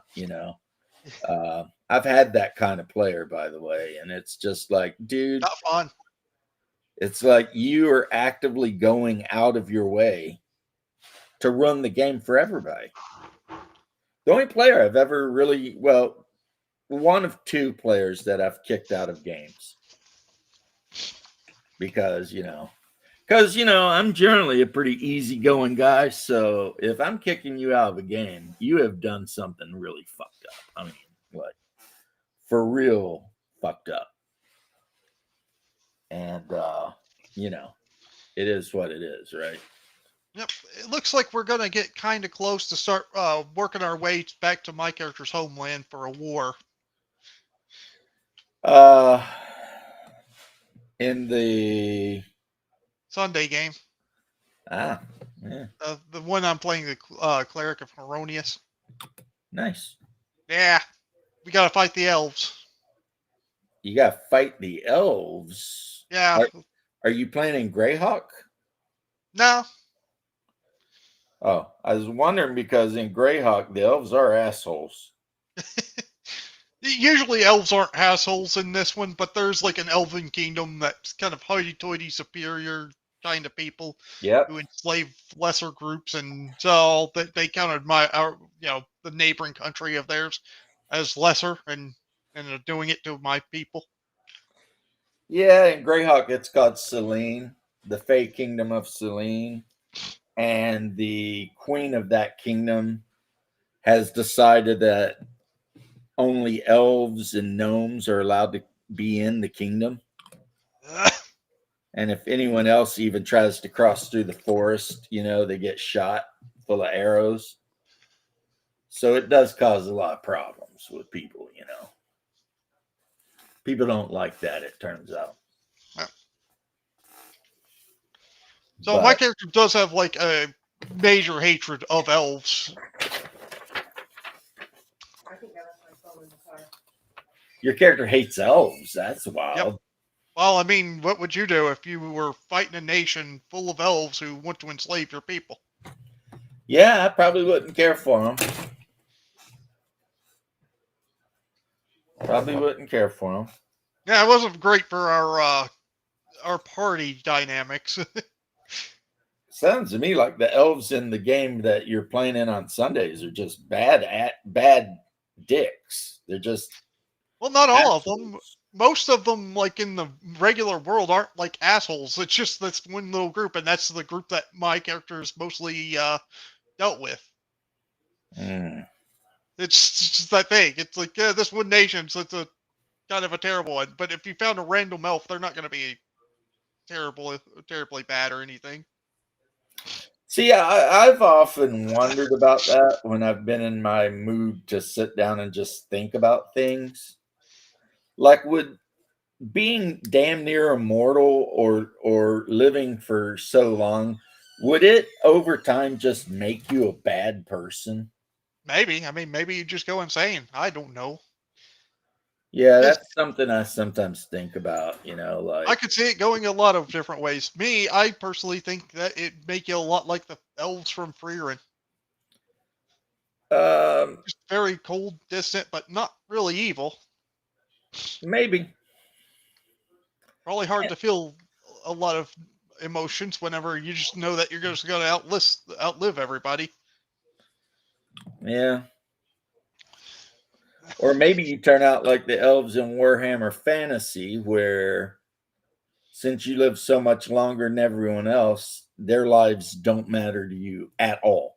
That could be true too. I mean, in Freerin, the elves were kind of on that border too. They just didn't really care for humans. There's like, whatever. They don't really matter all that much. Yeah.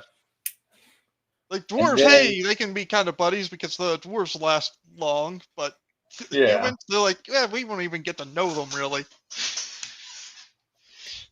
Yeah. And then in Warhammer Fantasy, I mean, sometimes those elves might capture some humans and eat them. And then, like, use their skin to make their robes out of That's weird. because they don't actually consider humans to be like creatures.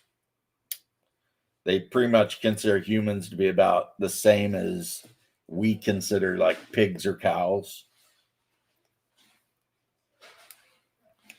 At least they don't make their saddles out of humans, though, because our hide's not tough enough. For that, they go out of their way to kill orcs and skin the orcs to make their saddles.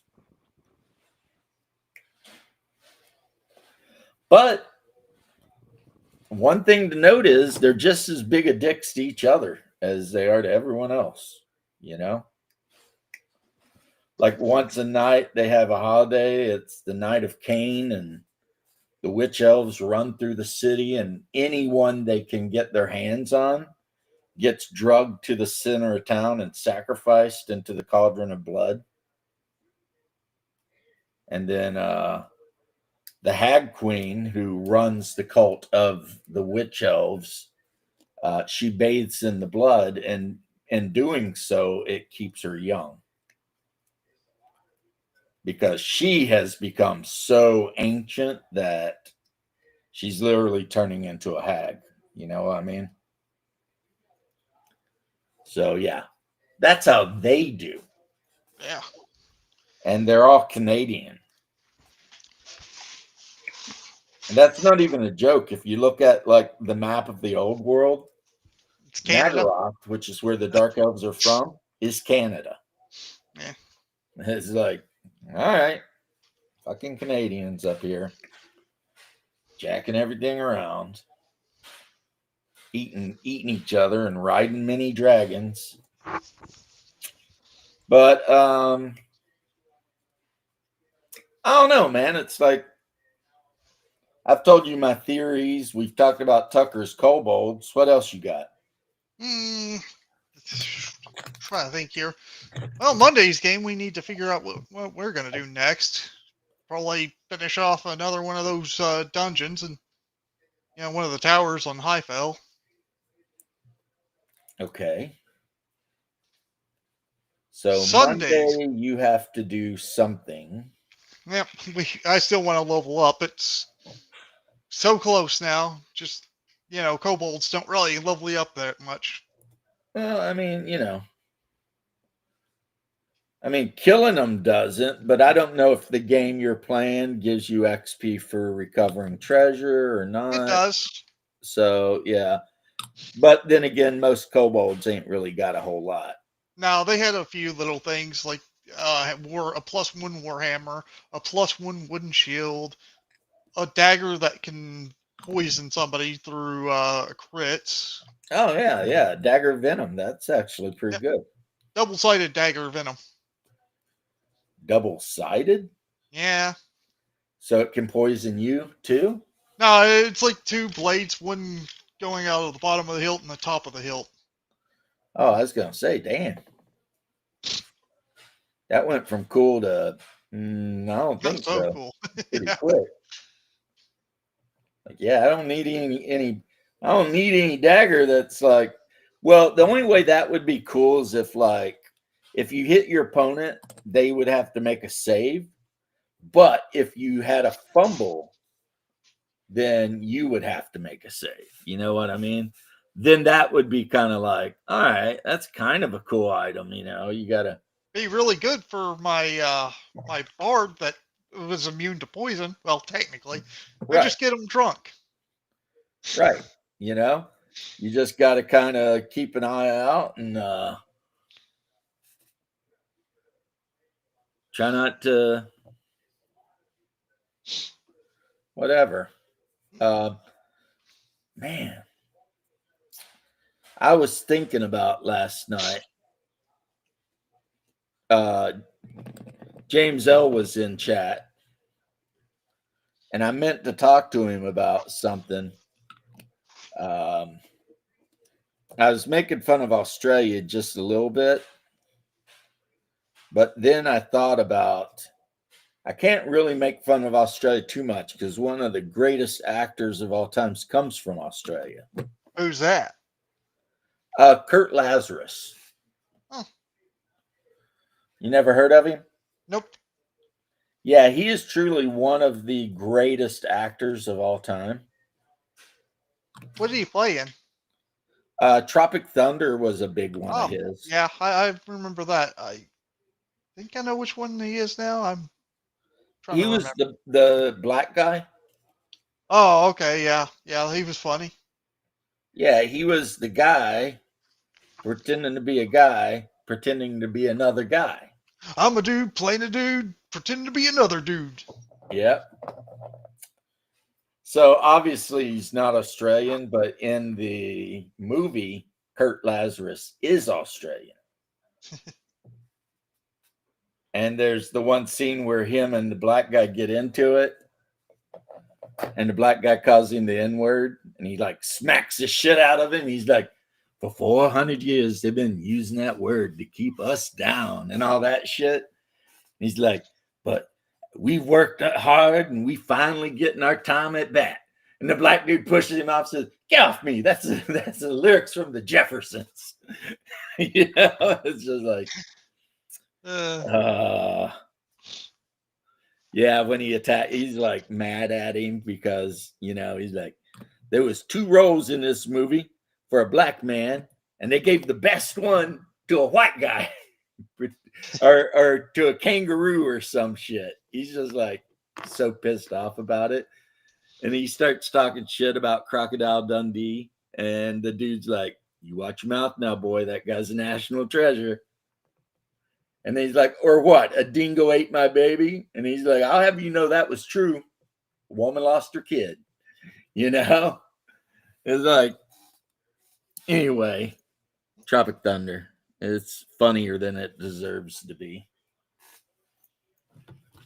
But, yeah. I think I might have this guy done. That would be amazing. That's nice. That would be. Let's see. Which way does the front go? Okay, it goes like this. What sound does the turtle make? It's like, what? Yeah. Do turtles make a sound? They hiss. Yeah, true. But still, it'd be like come up with like all the animals that don't actually really make noises and then make one of those like spinny things out of it. So it's like you spin it and it lands on the turtle and it's like, what sound does a turtle make? And it's like, what sound does the snake make? And like that just be the whole thing is like animals like that. What sound does the fish make? That'd be like the Temu version of that thing, right? It's just like wait, what? What do you mean? What sound does the fish make? But you know what? Talking about aquatic life, there's a shrimp out there that actually kills its prey by shooting bubbles at it. Well, I know there's the boxer shrimp, right? Yeah. And it might be the shrimp you're talking about. It like has these things, and it hits so hard that like it actually causes the water on point of contact to like be boiling hot or some shit. Yeah. And that they've measured the impact force and it's like equal to a 22 rifle. Yeah. So these things, they just cruise up to like a crab and punch the crab so hard it dies. Just like implodes the water around it. You know, it's moving so fast. They had to like get a camera and like really slow mo it so you could actually see it do its thing. But these things are big too. We call them shrimp, but they're like, you know, a foot long. So, but apparently some people keep them as pets, which, you know, all right. So, okay. I don't think. Okay, so it doesn't. I'm not sure. I see the pistol shrimp, which has like basically a stun effect on, I guess it's prey. Well, yeah, I think it's the boxer shrimp or the pistol shrimp. I don't know which one. They live in tropical waters and they basically just cruise up to their prey and just knock the shit out of it, right? Yeah. And they hit so hard that they literally will crack a crab or a lobster or whatever right open, just fucking blow, you know? And it's like, yeah, you're done now, you know? So, I mean, bad news if you're a little blue crab just kind of cruising around minding your own business because Just upscale that and make it a monster. oh hell yeah, man. Hell yeah, that's what I'm talking about. The players decide to go into the ocean looking for something, and all of a sudden they get somebody gets blasted by a giant freaking boxer shrimp or whatever. Yeah. Shrimp. That'd be no good, man. If they're not wearing magical armor, it just caves their breastplate in. Just blah. You know? I'm glad my character has like magical plate armor. You'll be like one of those guys on the anime. It hits you and you just spit blood up. Yeah. Like, ugh. That's one thing they do in anime a lot, right? The anime guy gets hit and then he like stomach and just spits blood. up blood. Yeah, that happens a lot. And it's like the amount of damage you would have to do. You know what I mean? Yeah. Like with a punch to cause a dude to just cough up blood like that. I think is a lot more than maybe these guys think. I mean, it's cool. I mean, the Chinese movies that do it and all that. Yeah, it's cool and all. I get it. They're trying to be dramatical and everything, but I mean, you'd have to hit somebody really, really hard to cause enough intestinal or internal damage that they would literally, you know. Yeah, it's just it's one of those cartoonisms that happen. Choke up blood, you know. Well, it's not just well, okay. I was going to say it's not just cartoons, but let's be honest. Kung Fu Hustle might as well just be a cartoon. Yeah. It may be live action, but it might as well just be cartoon logic, man. Cartoon logic. Right? I mean, especially like when they're running on the highway and you know, I mean, Kung Fu Hustle. Those dudes just said, here's what we're going to do. We're going to do a Looney Tunes cartoon, but it's going to be live action. Yeah. It was so fun, though. It was so fun to watch. One of the best movies ever, man. Yeah. Come on. And Shaolin Soccer, that's a good one. I just like that one thing where those two guys were trying to pretend to be like big bad gangsters. And he goes, "Okay, when do you come up here and fight me then?" And it's like, "How about you?" And it's like kid with the big muscles, and he's like, "No, not you. That's cheap." Jacked. He's like, "How about you over there?" He stands up. He's like, "How about you, Four Eyes? You want to fight?" And the dude stands up. He's like 8 feet tall. He's like, "No, sit down." And then it's like, "How about you?" And it's a woman. Takes the best shot. And she punches him, and he spits blood. He's like, what do you do? And she's like, I raise cattle. It's like, and then they throw the freaking firework over the wall and it lands on one of the boss's heads and blows up. Yeah. I mean, it's sad because, you know, the Kung Fu guys that saved all the poor people's lives all die pretty much. Oh yeah.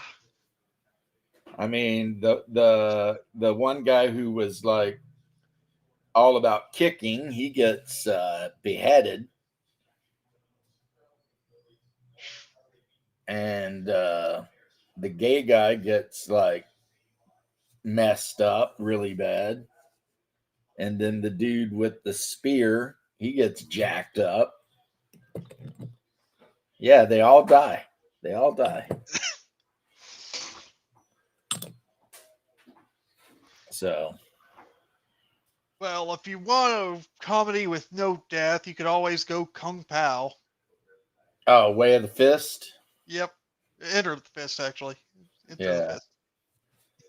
Kung Pao, Enter the Fist. Yeah. So anyway, this is what one of these little bastards looks like, all put together. Not bad.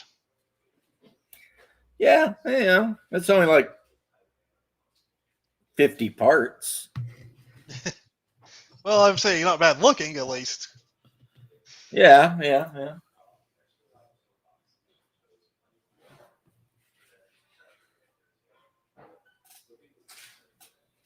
Sounds pretty annoying to put together, though. You know, it depends. Some people love building models, so that sort of thing is like kind of what Okay, they fair. like. And other people like me don't. Other people like me just want to play a game, you know? I'm just sitting here like, I just want to play a game. Gotta get But this over with so I unfortunately, can to play the game. I have to build this bullshit. And that's kind of just the way it is, and there's no way around it, you know? Yeah. And then because I'm not a jerk, I have to paint them because, you know, I don't want to disrespect my opponent by showing up with a freaking plastic gray army like some kind of freaking, you know, troglodyte or something. And I don't know if you know this or not, but I don't actually enjoy the painting at all. Would it be disrespectful if I painted them all green? Actually, well, I mean, it's funny that you say that because I'm going to paint all of my knights green. I've already decided that. But the thing is, I'm going to paint them all green as their base color. And then I'm going to pick a secondary color and do them up like either checkers or, you know, because knights, you know what I mean? Yeah. Knight's going to knight, right? And then,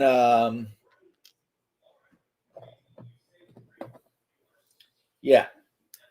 Yeah. So I'm going to paint them up all like medieval looking. Most of the knights will mostly be just a metallic color because generally speaking, I mean, they're giant walking metal beasts, right? And typically the only parts of them they paint are the flat plates, you know, and some of the designs. Like, I don't know if you can see. I think Shadow really, wants to join. is Shadow wanting to join? Of course he could. Oh, Link. Okay. Yeah, he wants a link. Oh, well, you know, it only took him like 3 hours to get ready, you know. But like if you look at this like little piece of leg armor I got glue on, you might notice, well, or not, because it won't focus in, that there's kind of a rim around it and kind of a design in the middle of it. So you would paint it green, but then you would paint whatever around it, gold or whatever color, right? Brass. Whatever. What's up, Shadow? Morning, Shadow. John, So that's just kind of how that works. You know what I mean? So yeah. So Shadow, say What's up, something. guys? Do What's up? something. I just woke up, man. I said I was gonna join, and then I just freaking passed out for I don't know, maybe an hour or so. I don't know. Not really Yeah. taking track. Whatever. Well, say something. How's everybody doing? Good. I'm doing good. I'm building the second night because they come two in a box and they operate as a unit of two. I got a couple of nights somewhere. I finally found my box of These are the Acostus Knights Perforus. So there's their little sheet. They're actually but- really badass. Their main gun is a twin magma las cannon. I forget what the ones I have +1 are. They come in a much accuracy, smaller. you roll 4 dice with it, strength 8.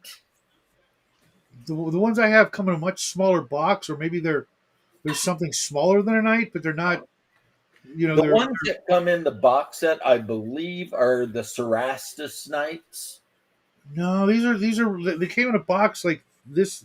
Yeah, the box is about that big. Right. The No, it's Cerastus Knights. Do they have the shield and the lance? I have those, but then I have some others that I've never opened. Well, you might have some Knights Questoris too. Maybe it's been like 2 years since I've even seen the box. I'm one of those. I'm one of those guys that actually enjoys the building process, except for Games Workshop, because there's like 50 parts for a tank. Yeah, they do like to, The Aeronauticus Imperialis airships were the same way. And Jackie and I went to our local Games Workshop, I want to say Saturday or Sunday, and we got a free, it's a free miniature, free, of the month. It was a dwarf. I'm like, I'm never going to use this, but cool, thanks. There's a new guy running the shop. He seems kind of friendly, whereas the other guy, not as much. But he might was use under a lot of it as a dwarf in your some game or other you run. Yeah, I never use miniatures for the games I run online. There's just no point. I just Well, build- not online, but you might run a game. 14 years in this city, and I haven't met a single person I'd invite into my house. And yeah, right. Yeah. But everything is, I'm planning ahead. Someday I'll open a shop. We're even looking at a place here in Palmdale. It was huge. It used to be a Rite Aid because it closed down because of, the usual suspects. And it was huge. I'm like, oh my god, this would be freaking glorious to have a game hall and shop. I could easily fit 20 tables. And I'm like, yeah, the overhead's going to be $18,000 a week. So never mind. Yeah, It's impossible to open up a new business here. The few that are here have been been around for a long time, so they probably got a really good deal, and they're desperate to keep the shopping centers open. We've got a couple of shopping centers that are like literally empty, just nothing. The old Sears, J.C. Penney's, still empty after 4 or 5 years. since COVID. Neurotic shut his comic shop down and left California. Can't blame him. Can't The blame guy, him at all. I don't know if you've ever watched any of his videos, but Neurotic on YouTube. I used to a long time ago. Yeah, Not he much used to ago. run a comic shop in like San Francisco. Which you would think a couple of years ago would have been an ideal location, but now, hell no. Yeah, Yeah. and he wasn't like a Games Workshop store. He did comics and Yeah. collectibles and That's exactly what I plan to do. Funko Pops and I all won't that be doing shit. that, but the regular stuff, and there's just no way out here. Just about anywhere else except New York and Florida, from what I hear from you, because of the monopoly out there. Yeah, the problem with Florida is we do have independent comic shops, but they're all like very, very far away from the chain comic shop. Mhm. because, and while I know the owner of the chain comic shop and I like him and we played football together and everything like that, he's a decent guy. Business wise, he can be kind of ruthless. Like one time somebody tried to open a comic shop up in the same little town he had already a store in. And he threw a fit with like Diamond Comics, because he had to deal with them. Right. A non competition clause or some shit. So the new comic shop that opened up could not buy comics from Diamond. That's the way it goes. It's kind of like you get let's say you open a Chinese restaurant in a shopping mall. A lot of times that will come with a clause that says that no one else can open a Chinese restaurant up in that shopping mall. I mean it. So, but yet you can have a but Starbucks across the street from a Starbucks.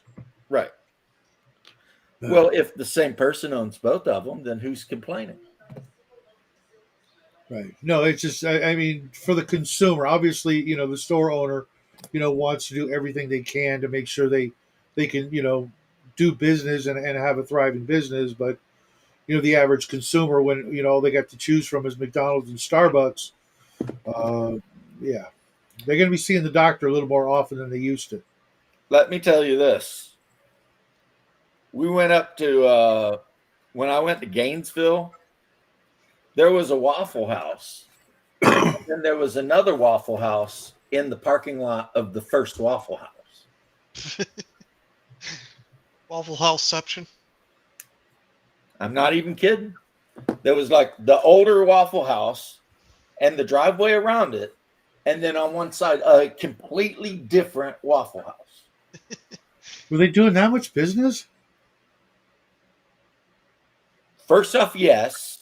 Okay. Secondly, Waffle House only ever builds restaurants that seat like 35 to 40 people. Never anymore. So if they're in an area where they're constantly being slammed and there's a line out the door, they don't make a bigger Waffle House. They make another fucking Waffle House. They just make another Waffle House and another. And another and another.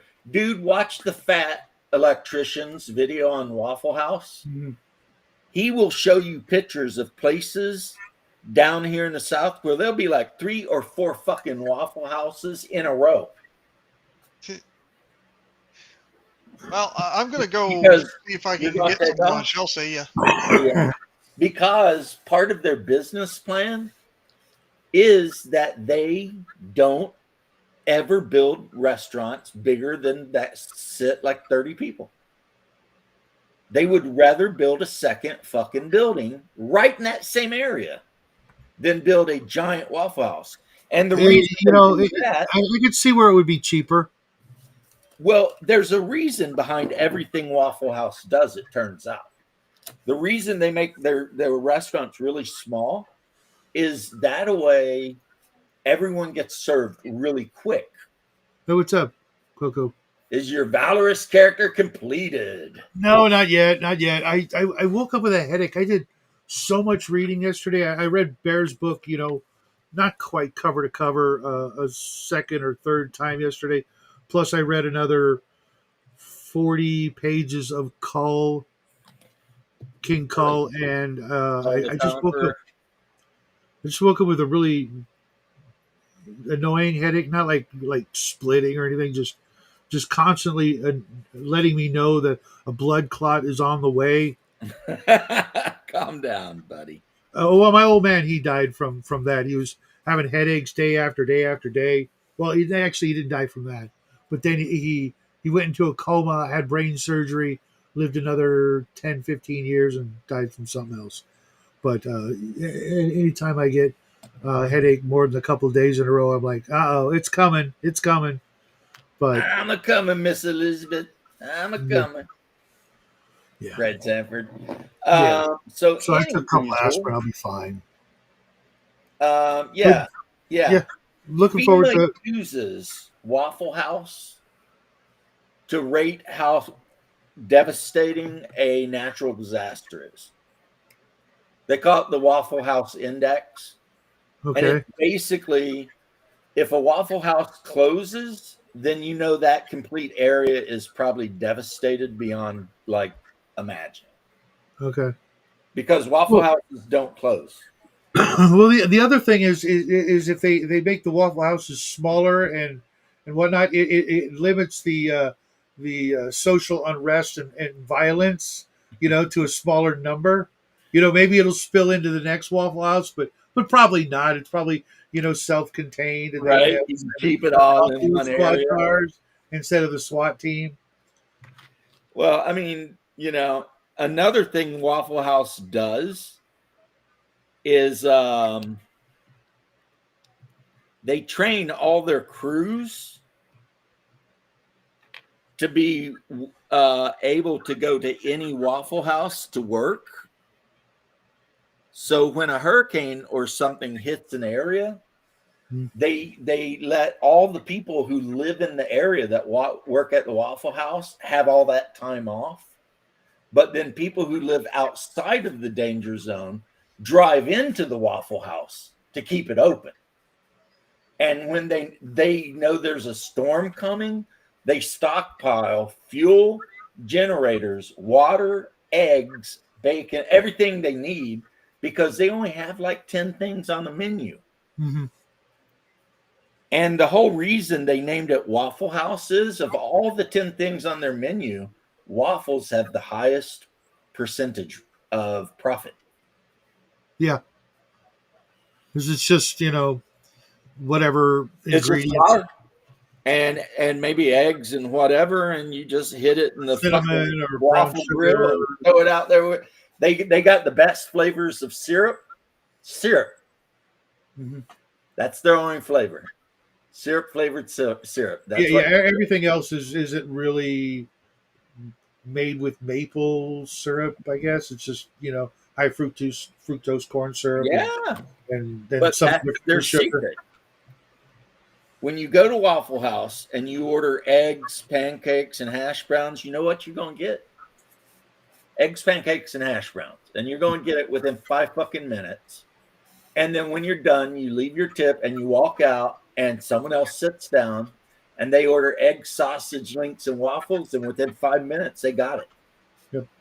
And that is the whole theory behind the Waffle House is turn and burn.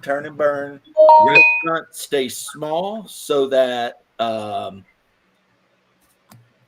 customers are always being served, because the restaurant's not big enough that the waiters can ever get behind.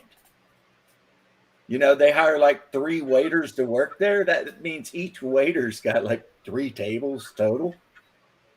And when you've only got 10 items on a menu, it's kind of, Pretty easy to take the know order. what people are going to order before you walk up to the table. They're going to get eggs, bacon, hash brown, and maybe pancakes or waffles. What is the deal lately with hash browns and anything on like toasted bread? The hash browns come out white, barely cooked, and the bread is it's like they waved it in front of the heat and then threw it on the bun or the sandwich. That's a California thing. Really? We fry our hash browns here. Oh yeah, they do too here. But I literally have to ask them for well done, and they come out black on one side, and that's it. It's like, do you not know how to? That seems to me like whatever restaurant you're going to eat sucks. No, everywhere. Denny's, IHOP. They just don't get it. Hash browns are supposed to be kind of crispy on the outside, a little bit white on the inside. Well, I'll tell you what. If you ever come down south and you get to eat at a Waffle House, you'll be like, oh, okay. Now I get what everybody's talking about. Oh yeah, California food is insanely overpriced, and literally, there's only a few places I'll still go and not be like disappointed when I'm done. Yep. If you ever come to basically anywhere in the Southeast, so Kentucky down and over to Missouri, you see that little yellow building that's no bigger than shit, my dining room, go in there, get you some hash browns. They'll be great. And if you really want to treat yourself, get them covered and smothered. Covered They'll in. put some onions in there and some cheese. Oh, okay. Yeah, in the South, I thought it was the whole of America. People in chat, you let me know. If you order your hash browns covered and smothered, they just add diced onion and they coat the whole thing in cheddar cheese. So you get crispy fried potatoes with onions cooked in, and then a nice layer of melted cheese on it. Huh, that Because sounds- let's be honest, everything's better with a little cheddar cheese, you know. Although I never got that thing with like in Pulp Fiction when Bruce Willis's girlfriend says she's going to order herself a slice of pie with cheese on it. I'm like, that doesn't sound good. She's talking about pizza. Are you sure? I thought she was talking like apple pie. No. Pizza in Italy is called pie. And in a lot she of was French places, or if something. you want cheese on it, you have to specifically Sure. order I could have cheese on swore it was like she said like apple pie or blueberry pie with cheese on it. it. Which I thought was like a- look, I would have to rewatch the movie, but I do know the story my dad told me about the first time he ordered pizza from an authentic Italian restaurant. And it showed up, and it was this pie crust full of tomatoes with like a sprinkling barely of Parmesan cheese. And Yeah, he I've called the place seen back heard and was that like, before. "What the f is this? Why is there no cheese on my pizza?" And the cook said, "You got to order cheese. It don't just come with cheese." Yeah, And he I've was like- seen that weirdness. And he was like, "What? Really?" I'm sure it's not bad, but we're spoiled and used to a certain thing, so Yeah, like there's that. it's like we were talking about the other day. Everything that people think is Italian food was actually invented in New York. Sure. And 90% of the Chinese food you get, when you walk up to a Chinese restaurant, if you look in the window, 9 out of 10 times it will say Chinese style New York food. Because no one wants authentic Chinese food. There's no one on this planet that wakes up craving fried chicken asses. I mean, that's just not a thing.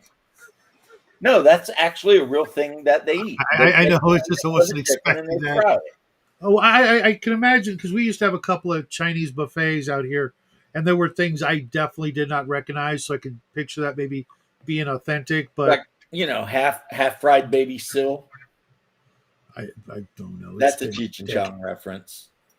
But anyway, so the point is, yeah. So you go out to a restaurant or you order in your lo mein or General Tso chicken or whatever. Like if you were actually in China, they probably wouldn't know what half the shit on our Chinese menu is. Hey, Hey, What's up, Bear? not much. What's and that's why that is, and in Italy, I mean, especially if you're in northern Italy and you order pizza, man, good luck. If you go to Because- France and you order French fries, they're gonna laugh at you. Well, it's just that pizza in Italy started at the tip of the boot. That's Well, French like fries are a British dish. Oh yeah, it's a Napoli thing. No, fries are from Belgium. No, the Belgians love fries, but chips that's British, baby. Yeah, chips. Bel- are the just Belgians a do 'em British much way of better than saying us. French I fries. thought it was an Irish thing for some reason, but I also remember that That's you racist. know, no, because I remember Just hearing the 'cause it's story. About, a potato product, it must be the Irish tiddly tea potatoes. no, I remember hearing like the steel workers and things like that back in the day in like New York. There would be these guys cooking French fries for the workers as they would walk in or out, and they would just constantly just be doing that as their their job, if you will, just nonstop cooking French fries. Hand them like a paper cup or whatever of French fries, and No idea. which sounds awesome until Now I want to know. Now I Then you want go to to Olympia's and you walk in and you're like, what do you fries, guys have chips. here? And they're like hamburger, cheeseburger, Pepsi. Cheeseburger, no fries, chips. No no Coke, fries, Pepsi? chips. No No Coke, fries, Pepsi. chips. And that's like the only thing on the lunch menu: hamburger, cheeseburger, chips, and Pepsi. Well, it's just That's pretty cheeseburger. much There was no hamburger. It was just cheeseburger. Just cheeseburger, yeah. Now I want to. You know what's fucked up? The actual origin of French fries in their current form, we're all wrong. It's Spain. Really? Yeah. French fries in their current form may be invented in Spain, the first European country which paid to appear. Professor Saint Teresa of Avila of Spain cooked the first French fries and refers to the tradition of frying in Mediterranean cuisine as evidence. The Belgians and the French have an ongoing dispute as to where fries were invented, though. But wish she it was cooked Spain. French fries that were so good they made her a saint. freedom fries. Yeah, either Exactly. way. Saint Teresa of Avila of the fried potato stick. Hey, Of the Frio Papas. The Frio Or Papas Papas. Frio. Papas Frio. Ooh, Papi Frio. Well, I remember when it the isn't Pope- Frio cold. Yes, I don't know what he's talking about. I'm just playing along. Okay, Frio, then it would be the one that is hot. Fuego, Fuego, Fuego. Papas. but that's fire. Yeah. Muy caliente. I don't know. Yeah, Let's find but out. you have to remember that every language doesn't have a word for everything we do. So they Well, that's use why they're wrong. something- That's why they're another wrong. word can mean, right? So when you watch Papas fritas. Japanese, they'll be going off in Japanese, and all of a sudden you'll hear them say something like, car, gasoline, Papas computer. fritas. It's fritas. On sale. fritas. Okay. Yes. I Well, was I watching- only I was- remember that I was a watching. little bit because one time the Pope was coming and somebody printed out a bunch of shirts and they misspelled Papa. So it was like, we love the potato Mm.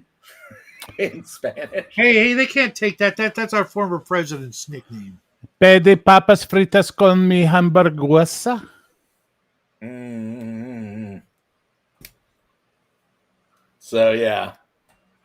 It was like, we love the holy potato or something. on all these shirts We in do. Spanish. We do. It just kills us because if you eat more than 7, you get diabetes.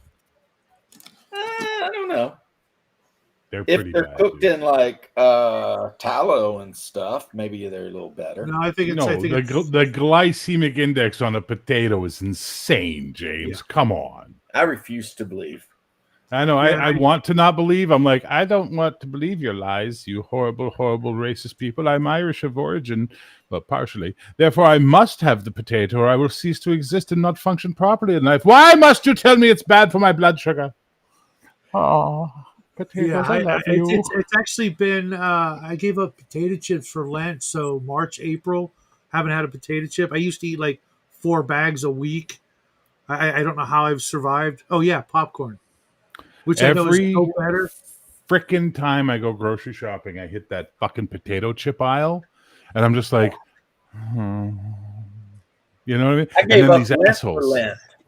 So we have all dressed chips up here, right? There's a flavor we have I called know. all I'm dressed. trying Yeah, to get we have them down They're- here. And they're so you might have them in Florida, but they're not readily available in most of the states, and they're really good.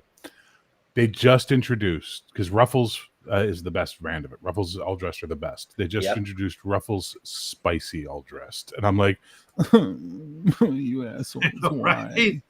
why, you fucking pricks? big ass tough guys like us, and then we go down the aisle of shit we can't have and Yep. become free again. You know, all dressed potato chips is just barbecue and vinegar mix. Okay, you just shut your fucking dirty lying whore mouth, and you don't talk about the greatest national treasure, okay? No, your greatest national treasure is Wayne Gretzky. Is me. I'm the greatest national treasure in Canada. You're Ask Coco. definitely something. Ask Coco.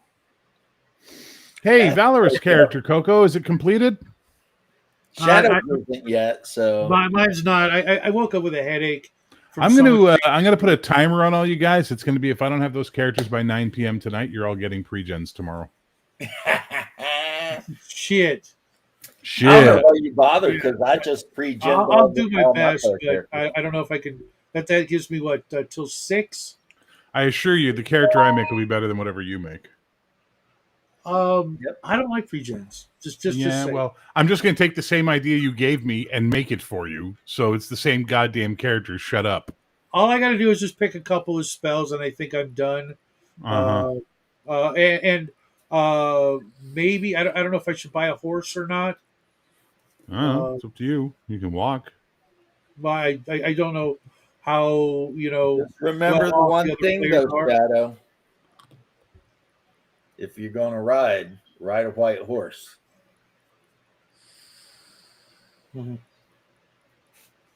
Yeah, Shank's mare costs no silver, is all I'm saying. Yeah, Shadow has no idea with the reference I just made. Yeah, both of you. I'm like, what the fuck, Okay. dude? What is a shank other than what you do to guys in prison that don't pay you for the bitches? Shadow? Isn't it like part of your legs? Yes. So Yeah, Shank's mare, You can your buy legs are like shanks. So Shank's mare walking is free. Yeah. Or as they say in the post-apocalyptic world, taking the foot truck to town. Shoe Leather Express. Yeah, the Shoe Leather Express foot truck. There you go. But what I was talking about is the song White Horse, which I believe is about doing cocaine. Yeah, but who's it by? Oh shit, I don't know. It's a one-hit wonder, if you're gonna ride, don't ride the white horse. It's not ringing a bell. And Right? going- White horse. Know your They taste were in a British band, I think. There's a Taylor Swift song apparently called White Horse. Oh God. I think that's just her pet name for her footballer boyfriend. Well, if you're going to ride the White Horse, so the song's called White Horse by Laid Back. Is that it, maybe? That might Never be- heard of it. If you want to ride, don't ride the White Horse. That's it. That's the one. Laid Yeah. Back is the name And of the then it band. talks about the white pony. Never heard of this. How could you not? It was so popular, like back in the day. 13 years ago. Yeah. It's like Yeah, definitely the that dance explains it. song, man. I don't listen to the radio, so Yeah, we know. Yeah. Well, If it isn't recorded on Sumerian cylinder scrolls, you're not touching it. We no, get it. dude, we've only got rap stations out here because of whatever reason. When we first got here, it was like a decent Because radio of station. whatever reason. Uh, You know what reason. Yeah, we're really far away from everything.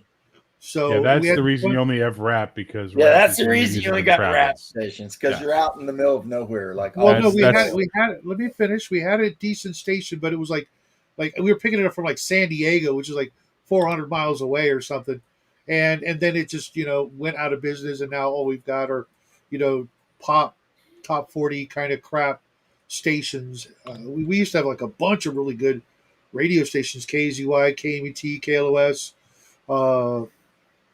KROQ, and somewhere around 1989, 1990, they all just disappeared and were replaced with either mariachi music or rap. And I get mariachi music. San Francisco is just like the village people 24/7. I don't even think they have a radio station anymore. That place has gone so downhill. Yeah, but I was just commenting on how gay San Francisco. Yeah, right. Figure. James, I'm going to share an image with you Okay. just to get us off of Shadow's burgeoning racism. Burgeoning. What are you talking about? I don't like rap music. There's lots of white I guys. don't know why we got rap music around here. How hollow points work. That is adorable. I wish. There you go. Yeah, I don't know. That sounds.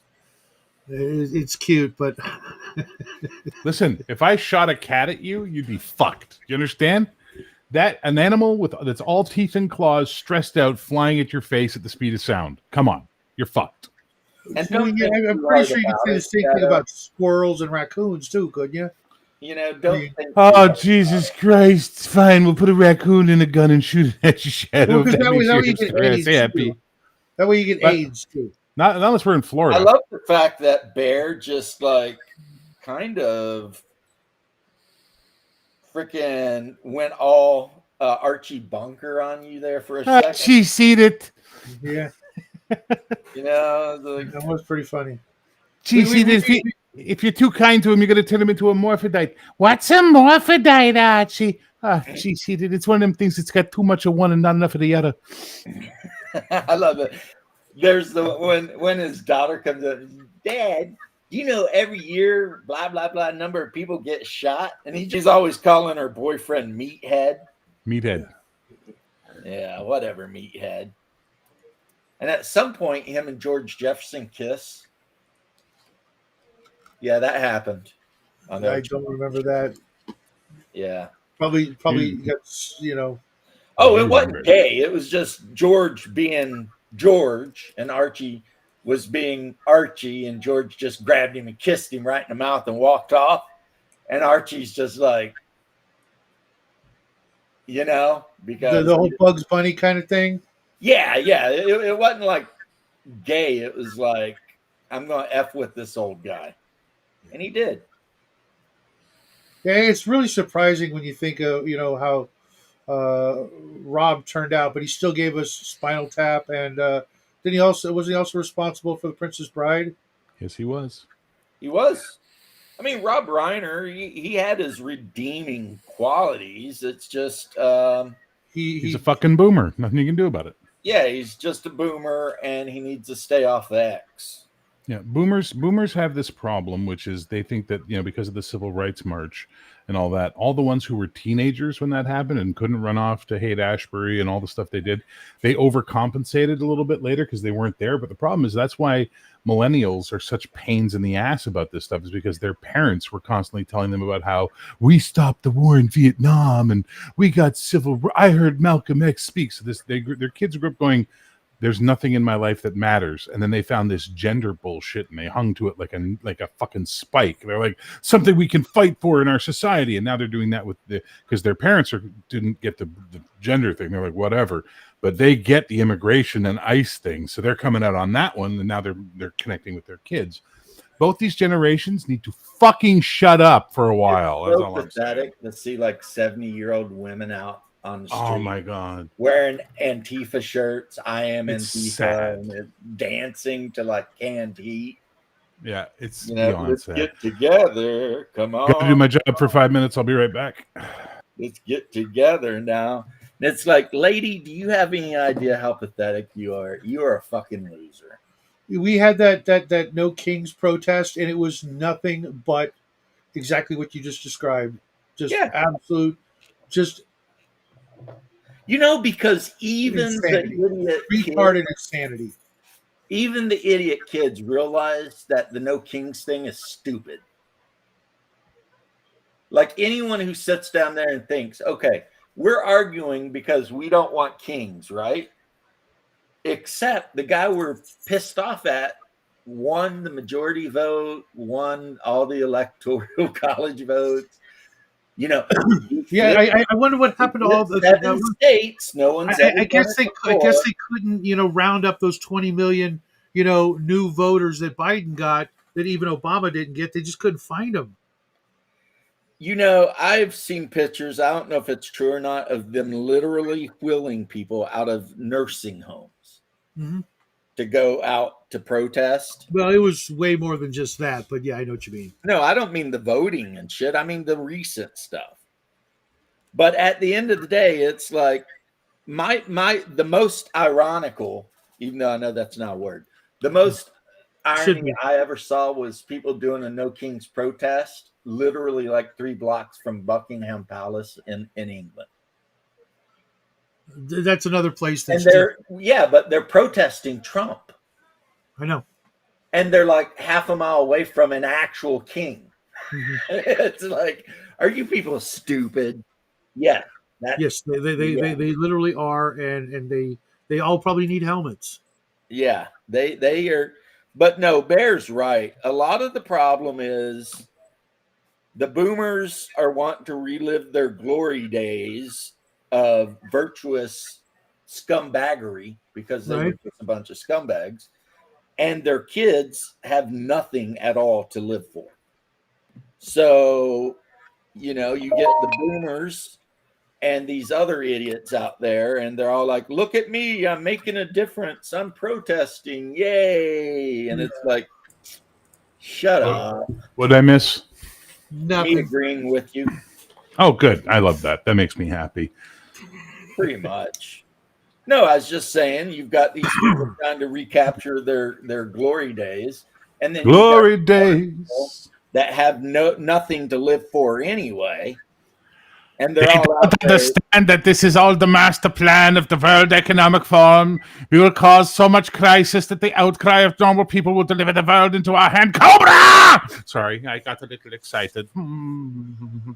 Yeah, I mean, that could have actually been the plan. It just ain't going to work. But Nope. anyway, So, So, did I tell you yeah, my you favorite got- moment in Canadian politics of late, James? They were trying to bring in this internet bill that was going to have all these rules and regulations just like they did in England, right? The parliament was all ready to vote it in. It was going to happen. And then the Senate reviewed it with lawyers. And the lawyers went, all right, here's the list of all the violations of the Canadian Charter of Rights and Freedoms this bill introduces. They were like, fuck, back to the drawing board, boys. I love it when that shit works in our favor. a dude in Alabama got fired for speech laws, or put in jail for speech laws In America? in Alabama, even. What did he do? Apparently, there's some YouTuber that's gotten really famous going around like eating pizza and having comments about it. Okay. And he was doing that, and this guy was walking by, and he threw a handful of like pennies on the sidewalk and said, "Fuck the Jews," basically. Oh, the Dave Portnoy. So Fortnoy got all whatever, and then like the cops came and arrested a guy for like breaking the peace or some shit. Wow. But like legally, he didn't break any laws at all. But he got Well, arrested. he's gonna have a hell of a wrongful arrest case on his hand and get real fucking rich. So that hateful fucking anti-Semite, if he has a good lawyer, who will probably be a Jew, he just If he's won smart. the fucking lotto. He just won the goddamn If lottery. he's smart. Yeah, he'll hire Saul Goldstein to represent him, and him Yeah. and Saul are going to split some millions. Moisha Goldman, I will take your case no matter what it is, and I will get you paid. That's right. Moisha, that's my pop's name, even though I never call him that. So when I did my my personal bankruptcy, a friend of mine who's Jewish said, "Hey, call my sister's boyfriend. He handles this stuff." I'm like, "Great." So I gave him a call, sat down with him. Murray Diamond, great guy. Sat down. He went over all my financials. He goes, "Listen, I'm not going to get rich off of you. I get to says how much money I take from you every month for while we're in the bankruptcy proceedings. Normally, I'm supposed to take this percentage, but that would just make you unable to pay your rent. $200 a month. Boom." And I'm like, "Fuck, thanks, Murray. I appreciate it." And we went through the thing. It was great. Everything was awesome. Another coworker of mine decided to do a bankruptcy, and I said, "Hey, call Murray. Murray will take care of you." And instead, he went with a fucking French Canadian guy. He had to wind up paying $2,500 a month. Made the same money I did. For how many months? 12 months. Oh, okay. That's still it's a a lot. year. I mean, even at 200, but Yeah. 2,500 for Yep. for a year. That's like, well, how about no? And I just save Yeah, but here, Bear, $25,000 and Shadow. pay some bills. We were making a It lot of is money in those the days. thing people have been saying forever, and it's true. It's not what you know; It's who you know. it's who you I know. I know. It's just that kind And of if money. somewhere related to you, even distantly in your family, there's a lawyer, No, especially Jewish. there's nobody left. So That's there who are, you go to. That's just what it is. yeah, Yeah. there's Why nobody would you left. hire so- some guy when you've got an Uncle Murray that fucking does that?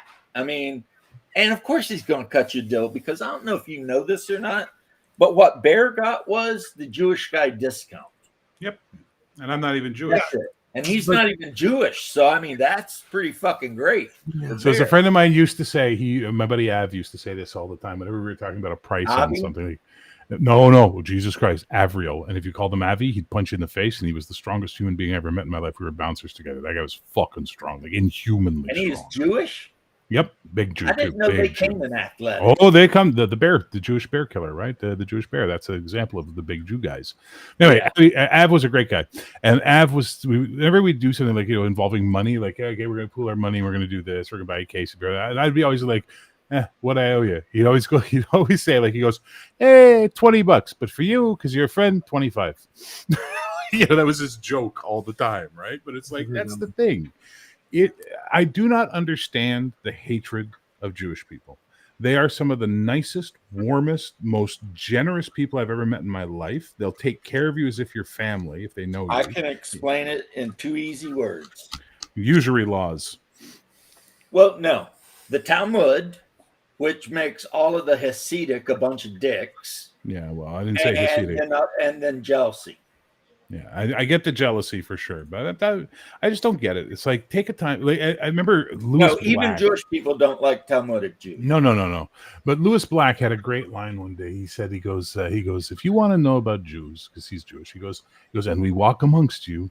He goes, find a Jewish guy in your neighborhood, in your work, and say, hey, I'd really like to know more about your people. And he will take time out of his Jewy day to explain who Jewish people are to you, and you'll find out. We're not that different. It's like, yeah, it's very true.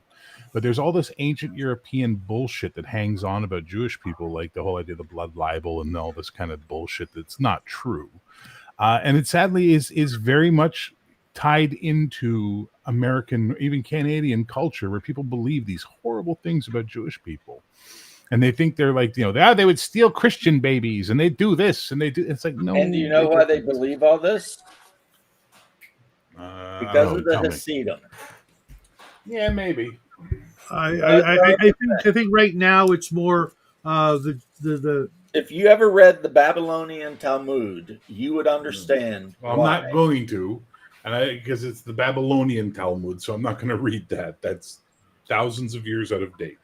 I think right now with the people I know, and I'm just telling you would know why. It's just the money that we're sending overseas, and to be fair, it's not just them; it's literally anybody. We need to just stop sending money to everybody. Period. I got bad news for you guys. Okay, you're mistaking people who dislike Jews versus people who are angry about Israel. That's Zionism. Different. Zionism, but that's the problem. Most people don't know the difference between Zionism and Jewish. They don't understand there's a difference between the two. Yeah, Zionists a lot of times tend to be Jewish supremacists, and they're super Israeli, blah blah blah. Whereas Marty Cohen down the block at the deli, he's just some dude. Yeah. He's probably married to a shiksa. He's got a bunch of freaking kids running around. He's living his life. He might not ever even. But he makes a hell of a matzo ball soup. Let me tell you.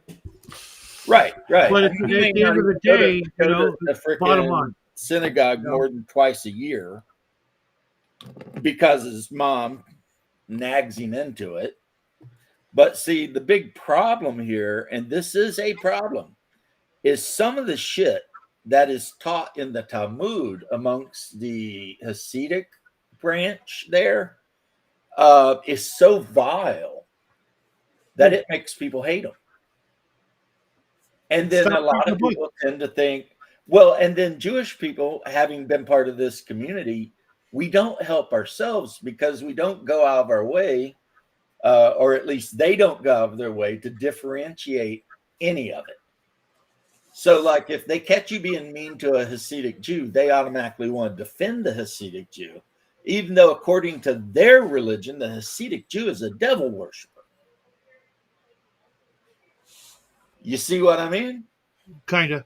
So that's what gets them in trouble a lot of times, because there's a certain tribalism amongst them that a lot of times is not healthy.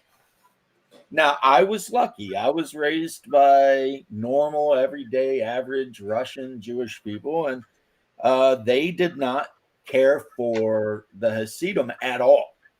And my rabbi himself warned me, do not read the Talmud, do not get involved in Kabbalah, don't get involved in none of that shit.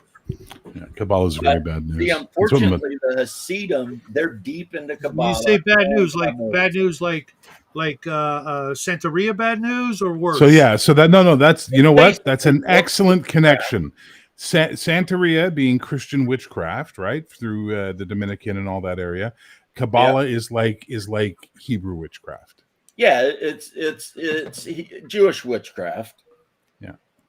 Madonna's really into Kabbalah, and you know all that spirit you can painting tell and the people bullshit. who are into it because a lot of times they will wear a piece of red twine around their wrist.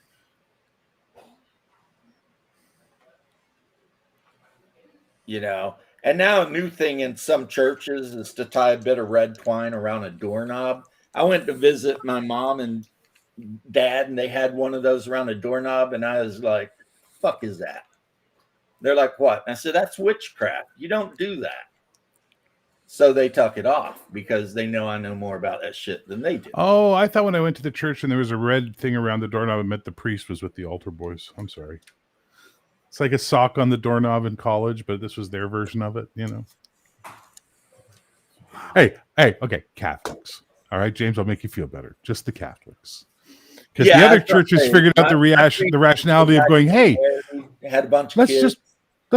just let our priests get married and have kids. What a crazy idea. Which the Catholics what ours used to do.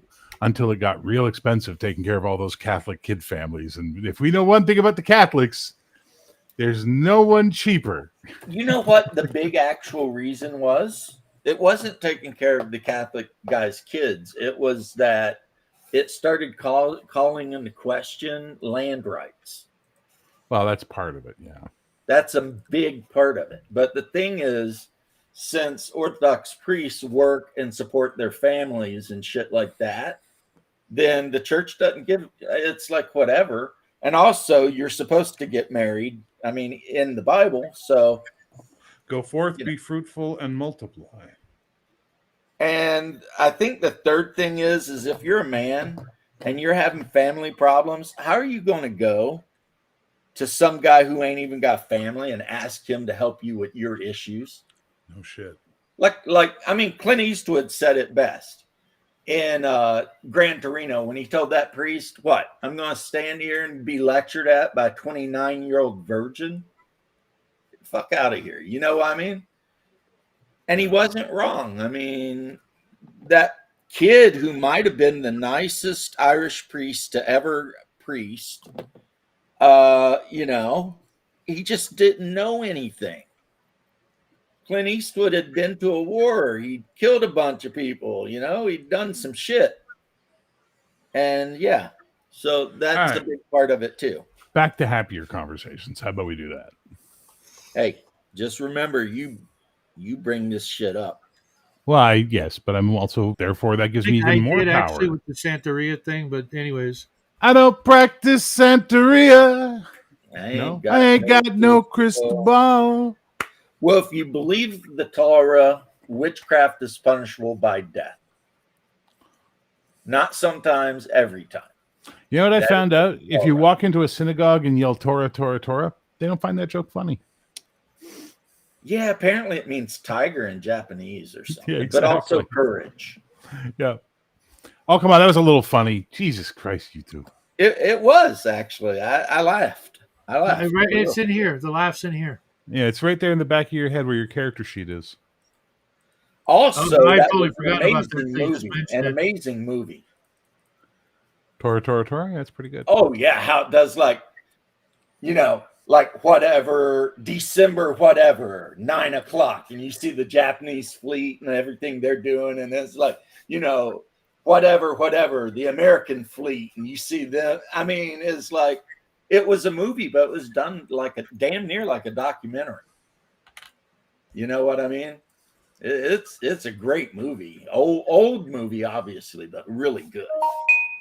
They did a great job on that. The hell is that? Who just won a prize? Not me. I don't. It's my phone. I don't know what it's alerting me to, but it's never anything important. Let me ask you a quick question. Do you have an Android or an iPhone? Android. Cool. Just like iPhones, they have an ability to turn that shit off.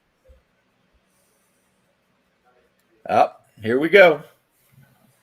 Yeah, but I don't know which one it was. I've got 1, 2, 3, 4, Yes, I know. 5 I know. devices. So It's crazy. That's crazy. You got to have that many devices for your human trafficking ring. I know. Wow. Okay. That escalated quick. no, Oh, it didn't always please. go there. It's just a matter of time. Please, it's not quick. Quick would have been, "Hey, Shadow, you're a human trafficker." That would have been quick. True. Which true, is not true. It's not true at all. IBM bullshit. Craig call. Wrong number. Do any of you guys remember when hookers were like trying to procure business through like Craigslist I by remember No. that. The back pages. by coding the thing? It was like Asian furniture set, great chest, nice whatever, great for anything you want. Call this number or something. No. And Oh, yeah. if you got it was a prostitute. Listen, lady, I want to buy an Asian chest. Why are you talking about sucky fucky? No sucky fucky. Chest. Well, it wasn't just Asians doing it, but yeah, the No, one I'm I just saying in remember your was- specific one, right? I remember that specific one because it was so witty. It was like, it was just hilarious. Do you have a settee for sale or not? I mean, That would be while funny. I cannot, in good conscience, ever condone prostitution, there are times it's funny though. And there are times where I'm kind of like, I mean, okay, I'm a sinner, but hey, I'm not gonna judge anyone else for what they do. Right now, at least. I mean, I know in Judaism and Torah, it's better to bang a hooker than to jerk off. So it literally says that in the Torah. So Warhammer, you were saying. For the Emperor. For the Emperor. Yeah, you were going off this morning. Jeez. Up, Coco's character is done. Uh-oh. For the So- Emperor, you will make your character. I will declare a heresy upon thee. Yeah. Get the heavy flamer. Get the heavy flamer, Gustav. Yeah, that's right. This heresy requires the heavy flamer. We bring death. We bring death. They do. They are the Emperor's angels of death. I'm an James, angel. James, have I ever mentioned how much I hate zenithal highlighting? Did I ever mention how much I don't even do it? No, but that makes sense.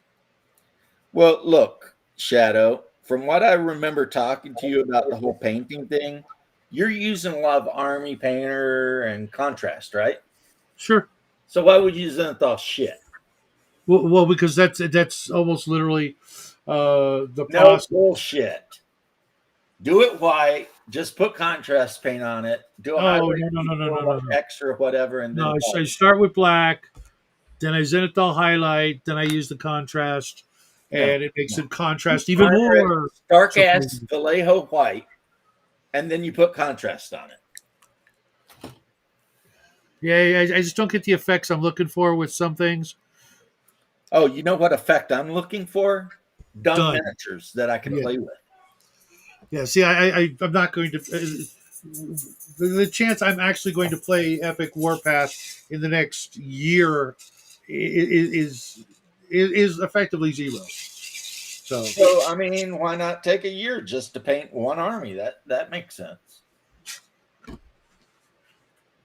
because I have the Planet of the Apes Kickstarter I want to get to. But you're I've never got- going to, because it's going to take you the rest of your natural life to just finish the thing you're doing. Oh no. Because every single miniature takes you like 3 days to finish because you've got to do all the stupid shit. What's And that? I've got more Kickstarters on the way. Yeah, Just, well, just a shop talk of I hope painting, you get Jackie particular in the painting. painting. Otherwise, you're just wasting time and money, man. No, I really don't like having idle hands. They are the devil's playground. Yeah, but that has And you nothing guys have to seen the do shit with I get into, so that has nothing to it's do better with for what I'm humanity. griping about, though. Your idle hands are literally not even part of what I'm griping about. No, it's just a personal thing. I mean, let me tell you something. I primered my shit red. I gave it a red wash, and it looks great. Can't wait to get it on the table. Did you do a black wash over the silver? Well, yeah, you always do a. I have an actual Vallejo black wash that's specifically made for vehicles, so it's kind of streaky looking, when it Yeah. So it makes it look worn and greasy and and greasy. metal. Yeah. But yeah, Especially those tank treads. right. See, now if I was really wanting to be accurate, like when I painted Bolt Action, I'd paint the tank treads with my tank tread paint, and they would look more rubbery brown. And then do A light bright dry brush of metallic yeah. over Yeah, you read my to mind. show where the The metal and is then if it were Bolt Action, I would grab my Russian mud Vallejo gel, and I would just dab that shit all over the tracks so that the tracks would be covered in mud anyway.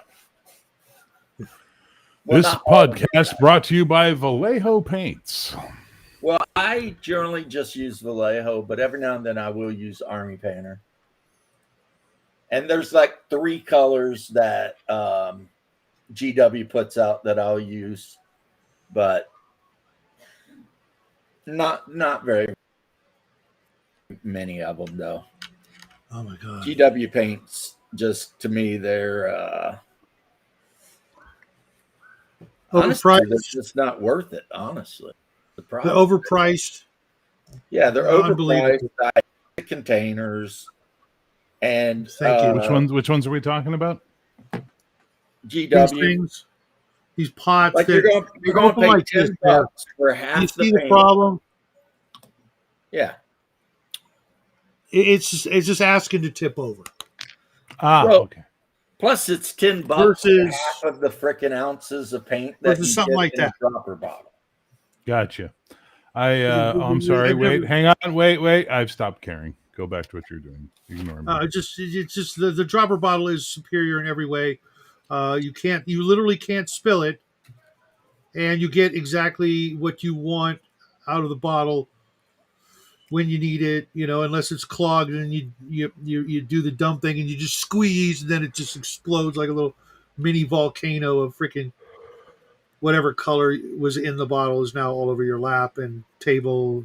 But So you're painting your other mini.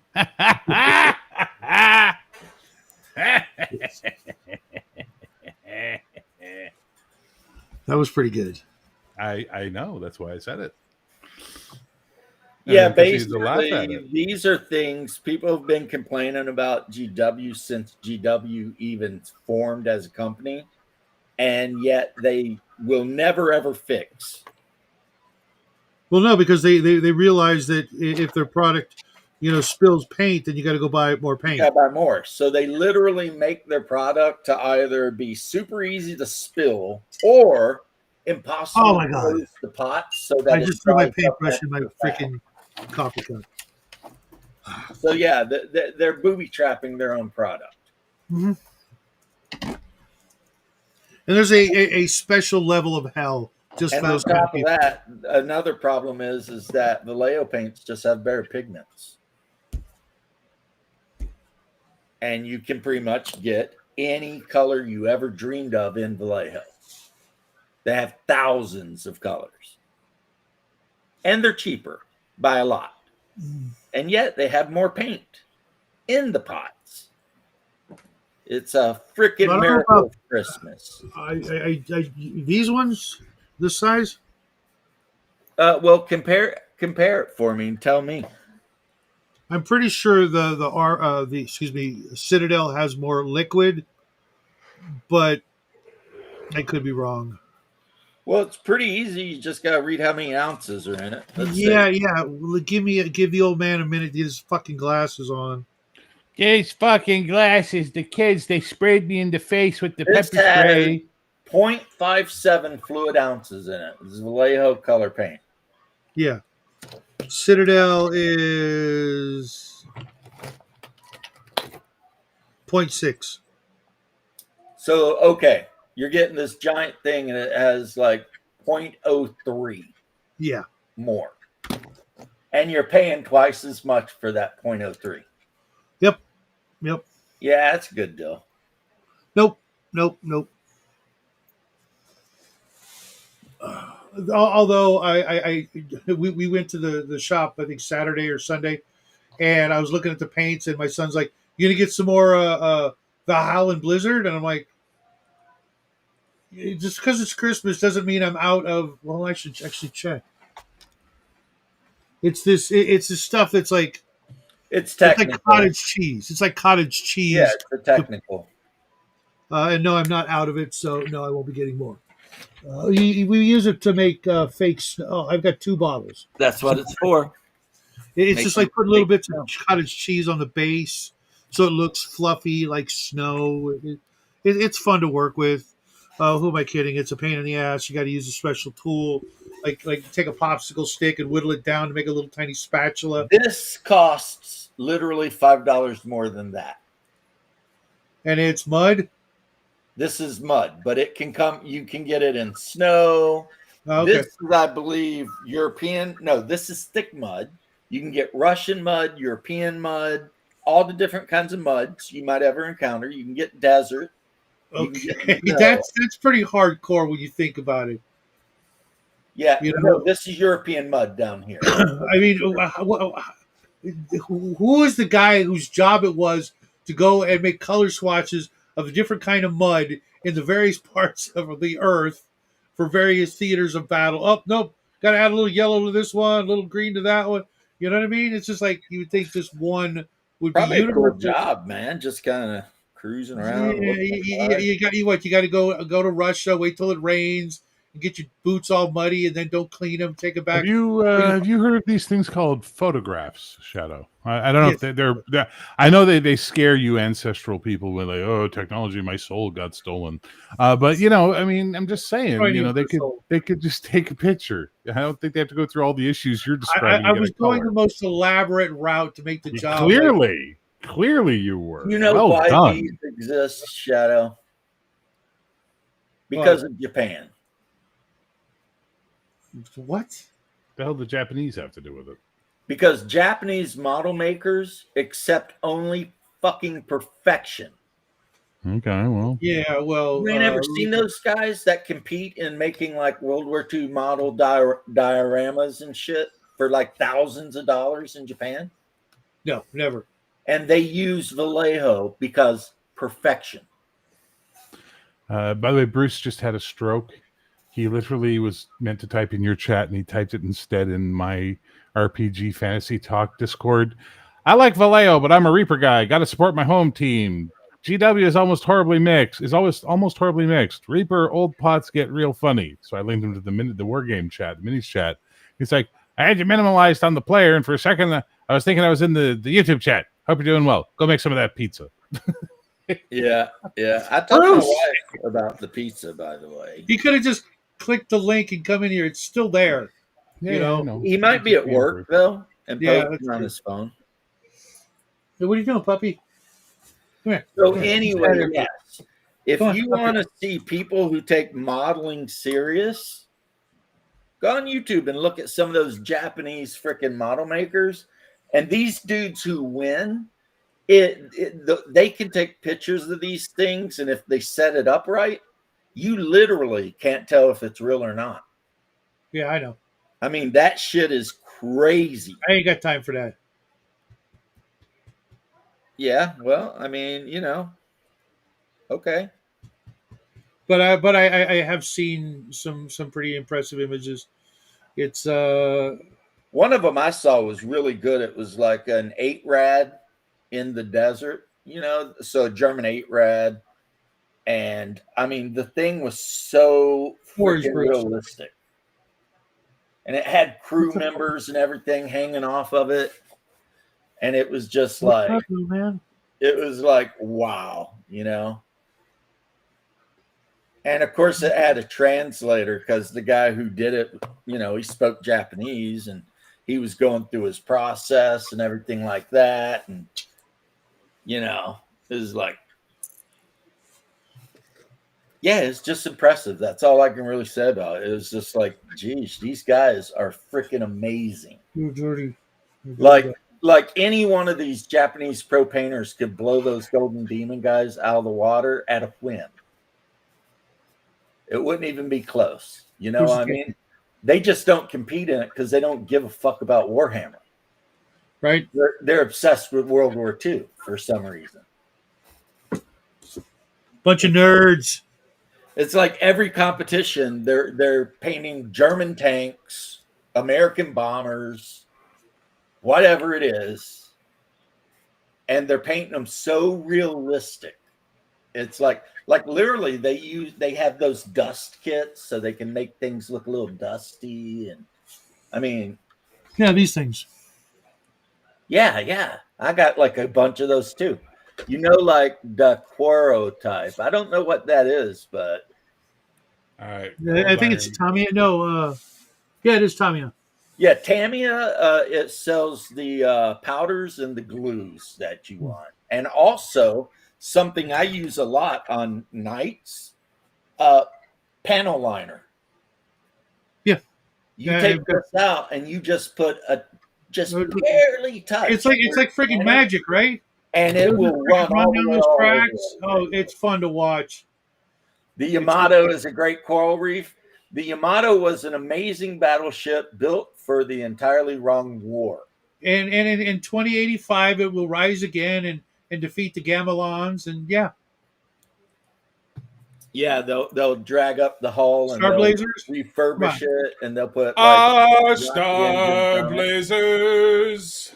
Such a great time in at least my life running home. Cease your degeneracy, heretic! I would run home so fast to catch that on channel 52 on UHF. If we could get it. You get it all on UHF. It was a good time.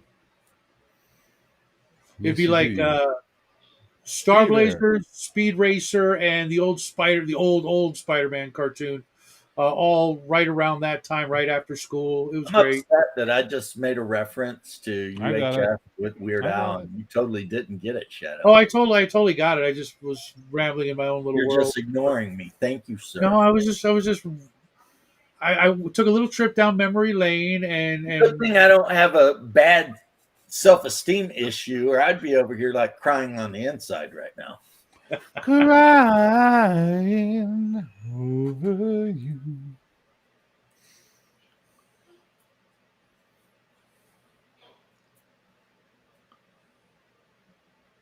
The local drugstore.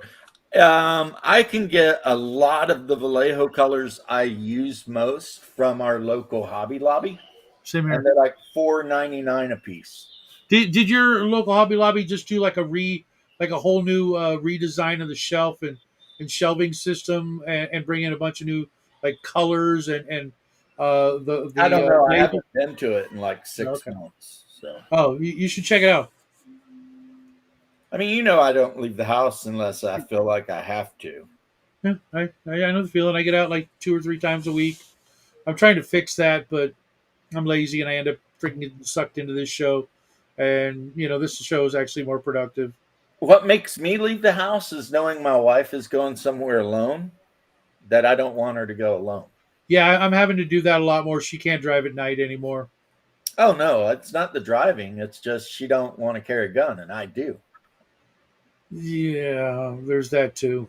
I mean, I'm not supposed to, but What do you mean you're not supposed to? Are you a felon? No, it's just not. You know.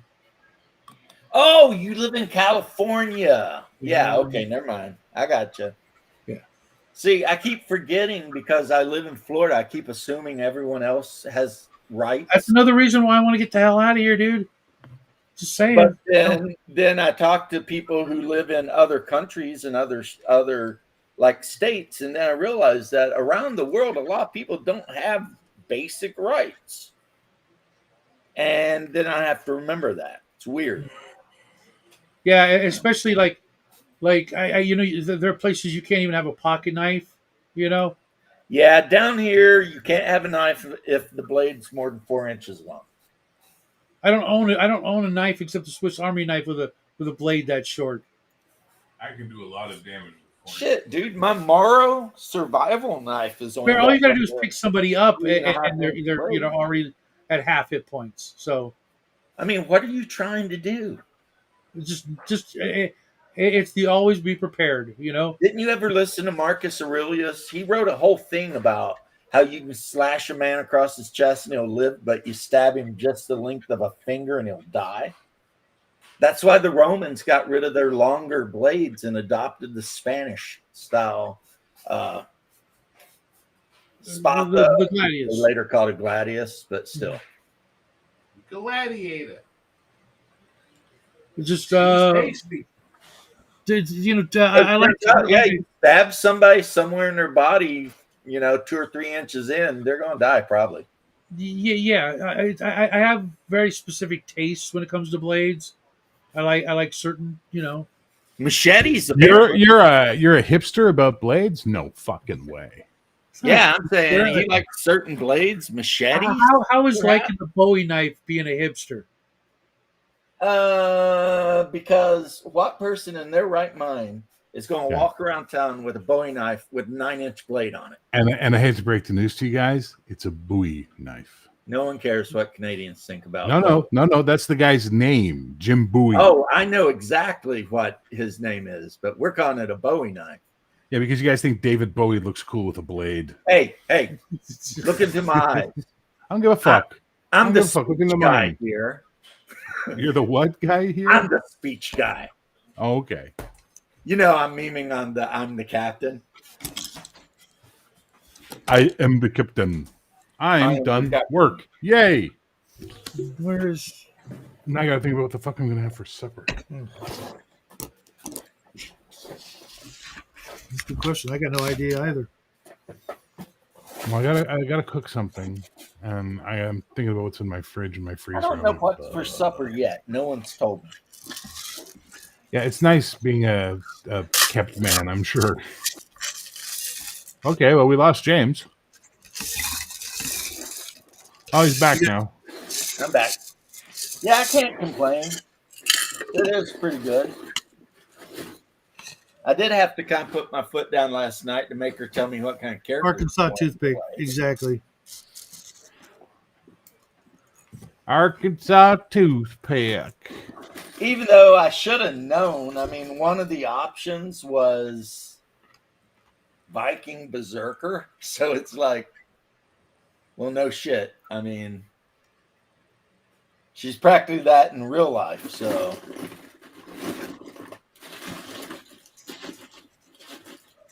yeah. Yes, but it's her You know what I like, life. and I know a lot of people hate, but I really kind of like it, is running games for players that have no freaking idea about the game at all. And then I no longer have pre-generate that problem. all of their characters just based on a couple words. I'd be like, okay, class and race, boom. And then when the time comes, I hand out the characters and then we start playing. And then they get to discover a whole world from nothing. And also, in a way, it can force them out of their comfort box and into playing characters they might not normally choose to play, but then end up loving playing, Yeah, I'm not that guy. Yeah, that's too bad, man. You need to open your mind to this shit. every with a few exceptions, every pre-gen I've ever been handed, I've hated. Yeah, but you know what? I'm going to tell you.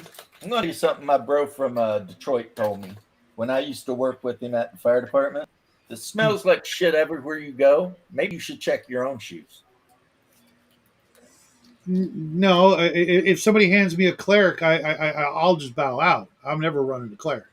But why But it, not? It could end up being the best thing you ever did. it's a religious thing. I don't want to. I just don't want to add that onto my potential Look, list of transgressions.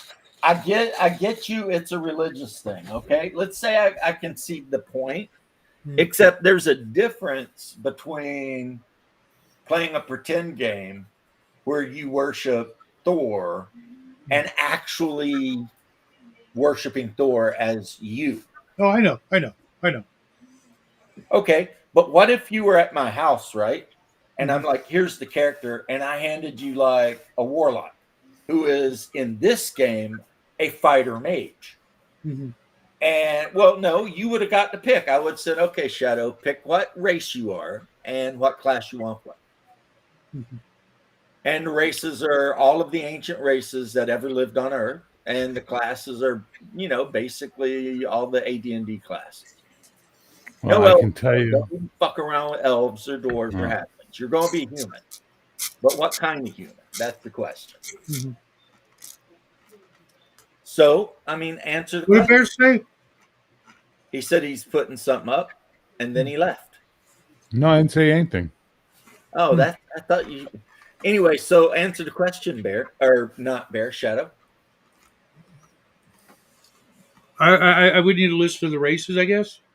Human. All of the ancient races that existed on Earth From any period ever. from any period of ancient history.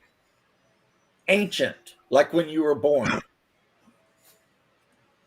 Uh, So Celt, Anglo-Saxon, Pict, Ixian, which is like Egyptians and that whole thing. I don't know. I have to think of it for a while. Roman. What do you guys think? You guys in your fucking thinking. Because ancient history is Close your not much brain, fun. and the first one that pops up, that's the one you pick. None are popping up. That's just it. It's like A common man, just an average dude. I was thinking Wild West, but I'm sure that doesn't count as ancient history. So You could play an Indian, yeah, that's never going to happen. but that's not Wild West, but Yeah, they do exist. No, I get it.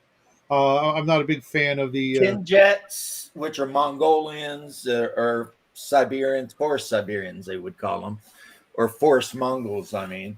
Yeah. Or Eskimo, which is basically, it. Okay, Bubba, stop thinking. Yeah. Sometimes people just think too much about shit. Sometimes just go with your gut. You ain't got to overthink every little thing. It's not that. It's that I don't know that I'd want to be in that game to begin with. But it don't matter because you're not going to be in the game. I'm just asking you to pick two things. Oh, jeez. Freaking Neanderthal, freaking hunter. Okay. And then I would make a character, and when you showed up to play, I would hand it to you. I wouldn't even let you name it, just like I haven't let these guys name it. There's random rules for naming depending on what race you are. And I use that. So, like Hungar's character's name is like Zinny Zani Zax. And then his last name is like Bor Talon or something because he's Hyperborean. So they got really crazy, weird names. But then again, my wife's name is like Ingrid Ulfsdotter because she's a Viking. I mean, she's Norwegian. So, or Scandinavian, right? So it's pretty easy, the Amazon assassin, her name is Hellenistic. So she's literally, her name is like Daphne whatever, because it's a Greek name, you know. Like you could have been a Thracian warrior, right? You know what a Thracian is, right? I'm sorry. What are we arguing about? They existed. I mean, we're just No talking argument. about things you could do and how people, when they're making characters, that would be a Tingit. Yeah, you could be a Mongol. I guess, Bear, what I'm doing is I'm complaining that people spend too much time trying to decide what they want to do instead of just picking the first thing that comes to their mind, which is ultimately probably what they really want to do. Interesting. See, I tuned out right around cleric. Cleric won't play cleric because it's heathenistic. I kind of tuned out, and so I came back in, and I'm like, "What the fuck does this have to do with Shadow not playing a cleric?" But now I get what you're going on. No, my main problem is I never want to play anything that's like that closely related to Earth isms. Why? You know, Well, like I said in my baptism of fire thing, 'cause I don't like if this it really planet. bothers It's you there. that Christianity's in a game, Never I have. want you to look at yourself. Yeah, I play fantasy and science fiction games to get away from this place. I mean, it's So possible you must there's a hate Lord of the Rings, eh? It's possible there's a Uh, demon I'm inside done. of you that You know, I had my making time you with it. uncomfortable with What's your Christianity. favorite current fantasy, Shadow? Probably. You wouldn't have heard of it. Honestly, it's probably still Nine Princess and Amber. Okay, there are humans in that, so why would you want to play the read like that? Because that's way too close to Earth. There's humans. Well, you can't get away from that. I mean, Yes, you can. that's Not only is it way too close to Earth, Earth is a shadow of Amber, just like every other yeah. reality. And there's millions of other places to go. And they're they're all not- shadows of Amber. All I'm saying is that your reasoning is suspect. No, See, it's- I'm not saying that. What I was I telling am. you, Obviously, being humans and being in this reality, we have to, there are some conventions we have to stick to because there's no way around them. But getting away from a lot of the other ones is very easy. And first that's off, why I got into the hobby. dwarves kick ass, but they're short kings. I don't want to be a short king. Elves are gay. Halflings, I just want to punt a halfling as far as I can. And that leaves me basically gnomes, no, because same reason, they're short kings. I love them, but they're short kings, whatever, I'd have them in the group, but I'm not going to be a short king. I'm 6'1", right? So what does that leave me really? That's not gay. Human. Warrior. In plate armor with a big fucking sword, running around, banging hot chicks, killing evil wizards, and making fun of elves. That's kind of what I'm going to do. I don't get the elves are gay thing. I mean, I remember the scene. Really? Really? You don't get that. Really? No, I don't. Really? Really. Really? Yeah, really. Leaf eating knife ears? Who gives a Knife- shit about them? Super thin, androgynous, silk wearing, They're in the not woods. a boy or girl. I was just describing the scene at Helm's Deep, the way it was depicted in the Lord of the Rings movie. All those dudes in freaking badass armor. They were like Gay. the highest. There were girls there too in that. Gay. No, they weren't. They were gay. They came because they all wanted to fuck Aragorn. That's why they all showed up. They heard about how there was like this human bitch is the finest bitch you ever saw. Or she wants. Dude, those guys were And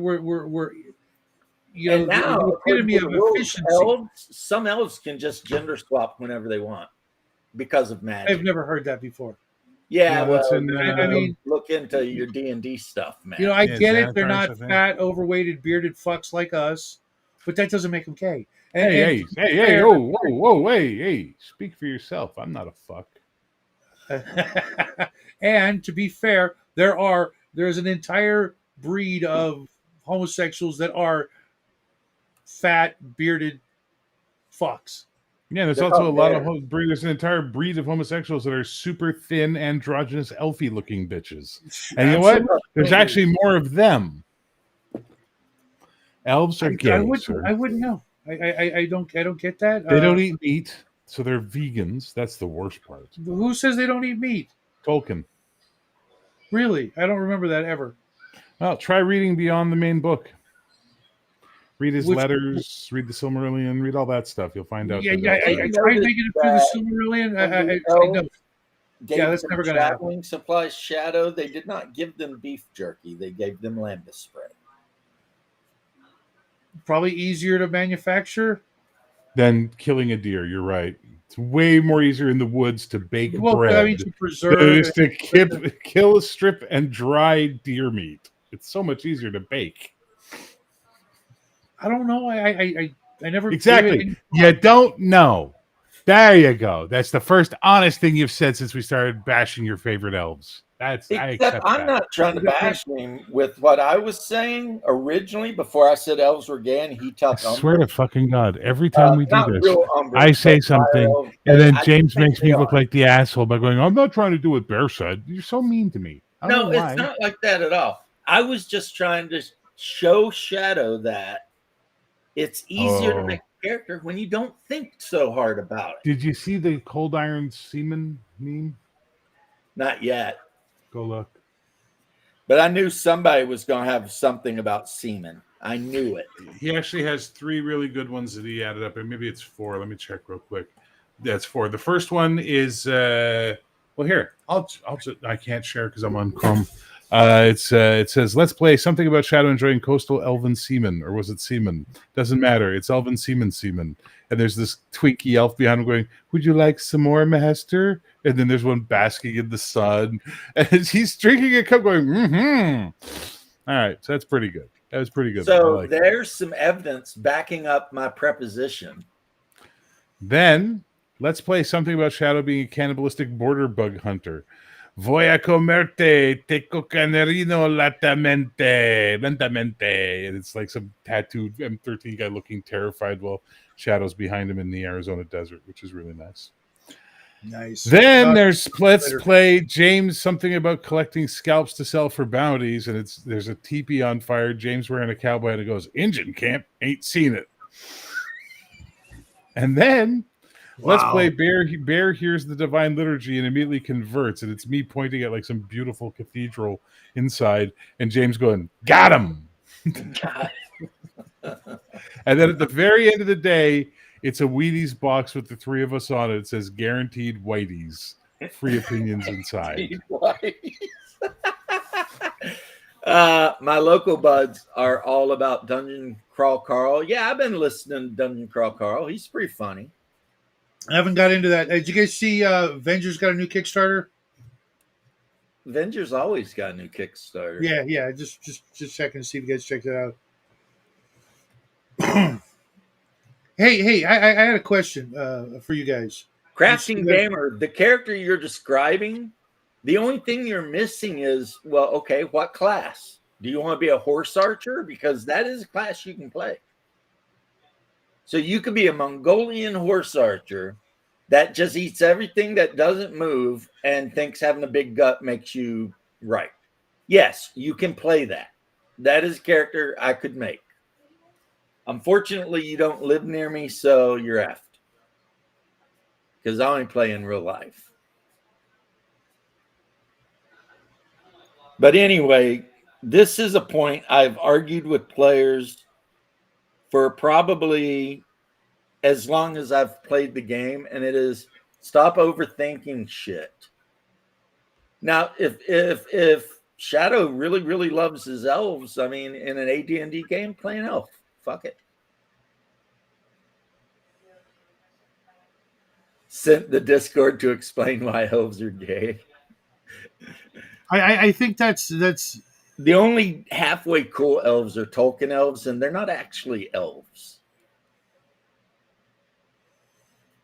well, if you're going by like Earth mythological, the way they're depicted as, for the most part evil as fuck, then no, they're not. No, they're angelic creatures that were created before the sun and the moon and blah blah blah.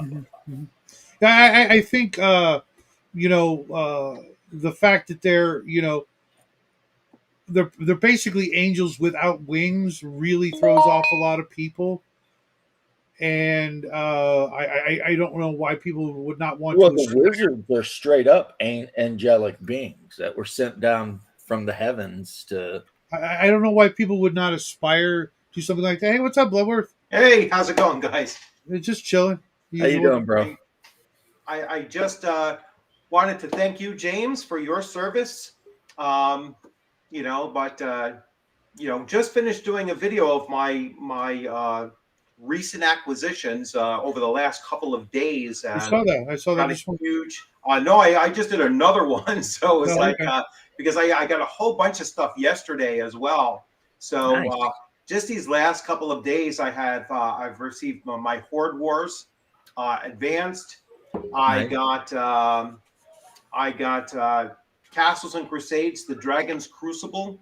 So this is Davis's world setting or campaign setting for his thing. So this is the Inze, the world of Inze. So really looking forward to that. The Codex Exaltum and Infernum. Shadow, So please. basically, the Heavens and the Hells. The Tomb of the Unclean as an adventure. I got Valorous yesterday. With that, like, you can see that ding right there. So I'll see what Amazon does for that. I was like, Yeah, well, show the cover again. Show the cover again. this.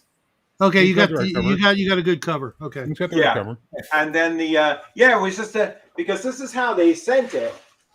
They sent it in this. Yeah, that's what they do. I know when I They used to. just sent it in a freaking Other times their they put it- plastic envelope. They'll thing. put the smallest thing into a fucking box. That's like a heavy duty cardboard box that you have to struggle to open up. And now they put a book this size, all right, into a little thing like this. I used to load trucks too, so I know what used to happen with those things, like like a frisbee. So Literally, that's what same they here. did here. So in Canada, what they do is they'll put a book, like a hardcover book, in a box 3 times too big for it, with no packaging around it. Yeah, I know to rattle So around. it goes bah, bah, bah, bah, bah, bah, bah, bah, bah, bah, bah, and then it arrives with dings in every corner. Fuck, I Yeah. hate that. And then I also got my box set yesterday of Barrows and Borderlands. You're gonna dig that. You're gonna dig that. Matt's a good guy. Yeah. So I am going to, like I said, I have a lot of gaming to start taking a look at and everything. And I'll be running that in sometime around January. Yeah.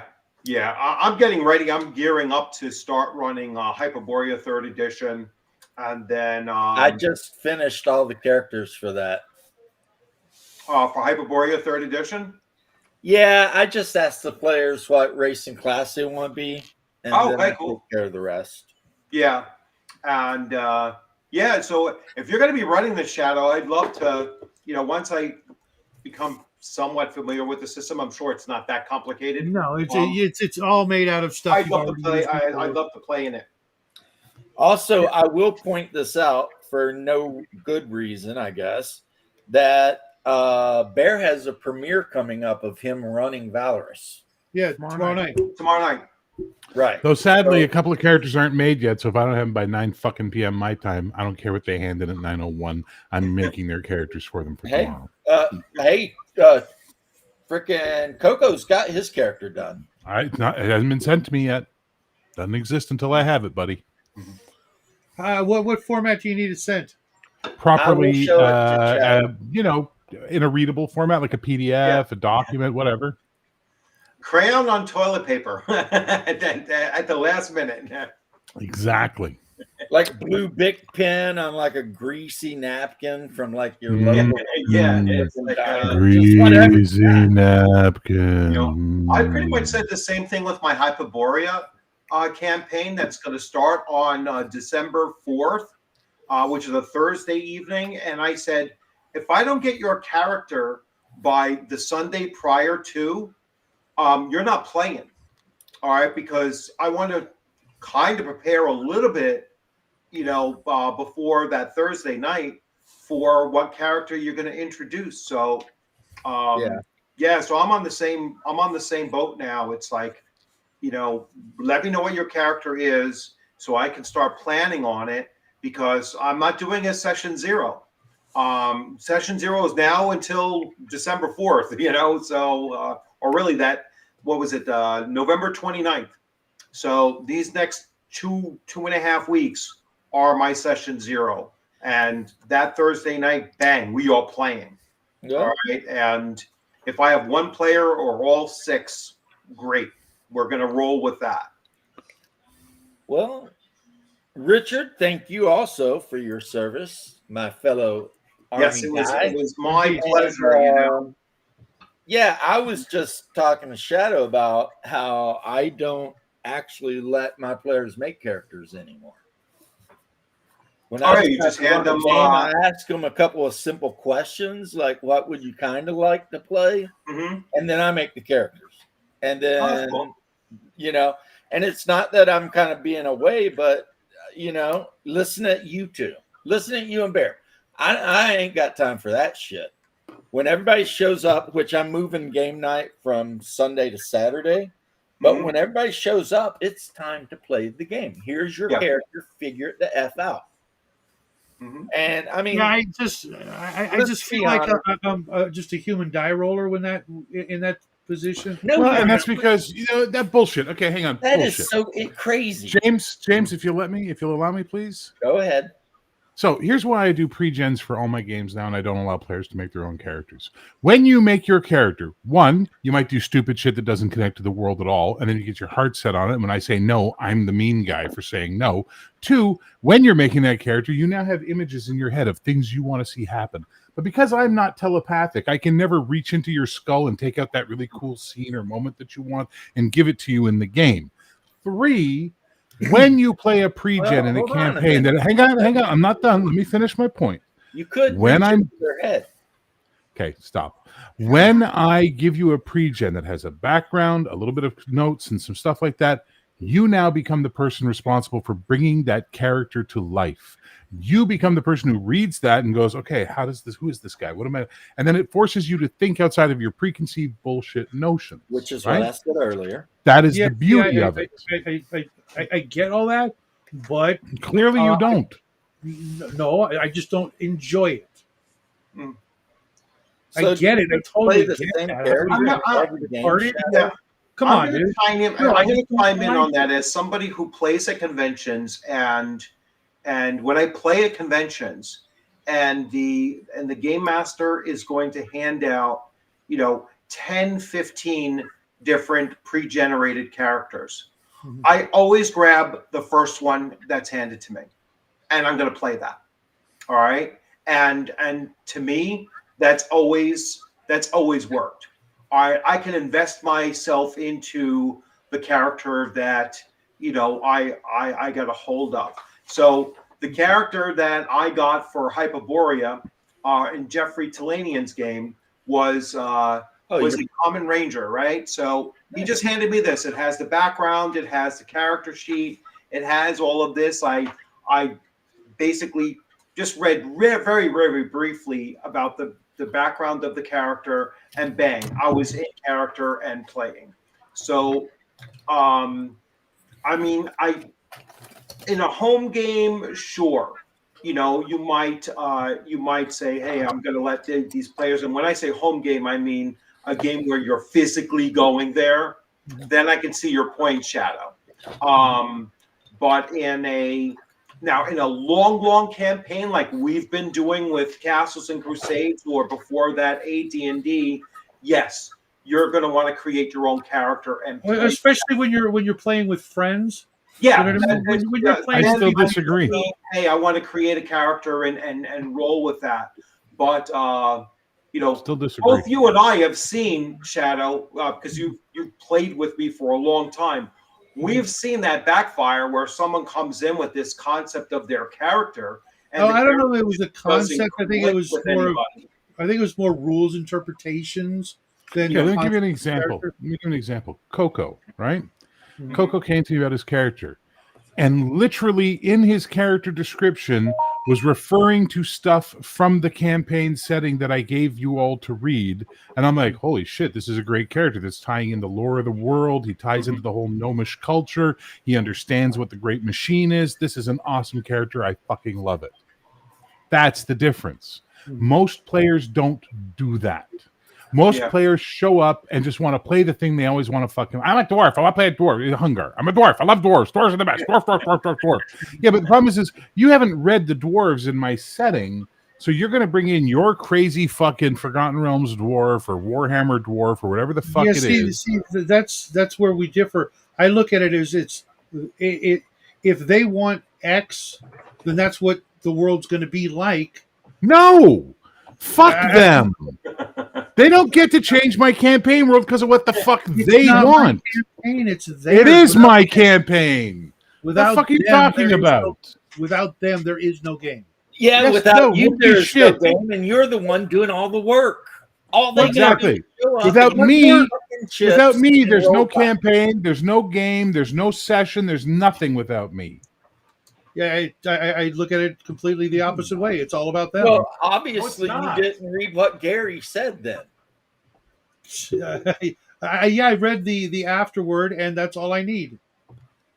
Yeah, Wow. the DM is the guy who calls the shots. There's a reason for that. Yeah, but I'm not going to tell them what They to do do all the work. every step of the way. Well, at what point saying here's a pre-gen character, bring it to life, almost like an actor in a play. Here's your fucking Yeah, here's because your it's play, not- Marcus Aurelius, make him real. That Because is then really then what it it is. assumes You're that, handing them a that- character like an actor in a movie, and you're saying, and I don't want them to think that it's that railroady and that there's already How You is that railroady? railroad like. You're Yeah, dude, the you're just fact that you got no argument here. Your argument is void, my friend.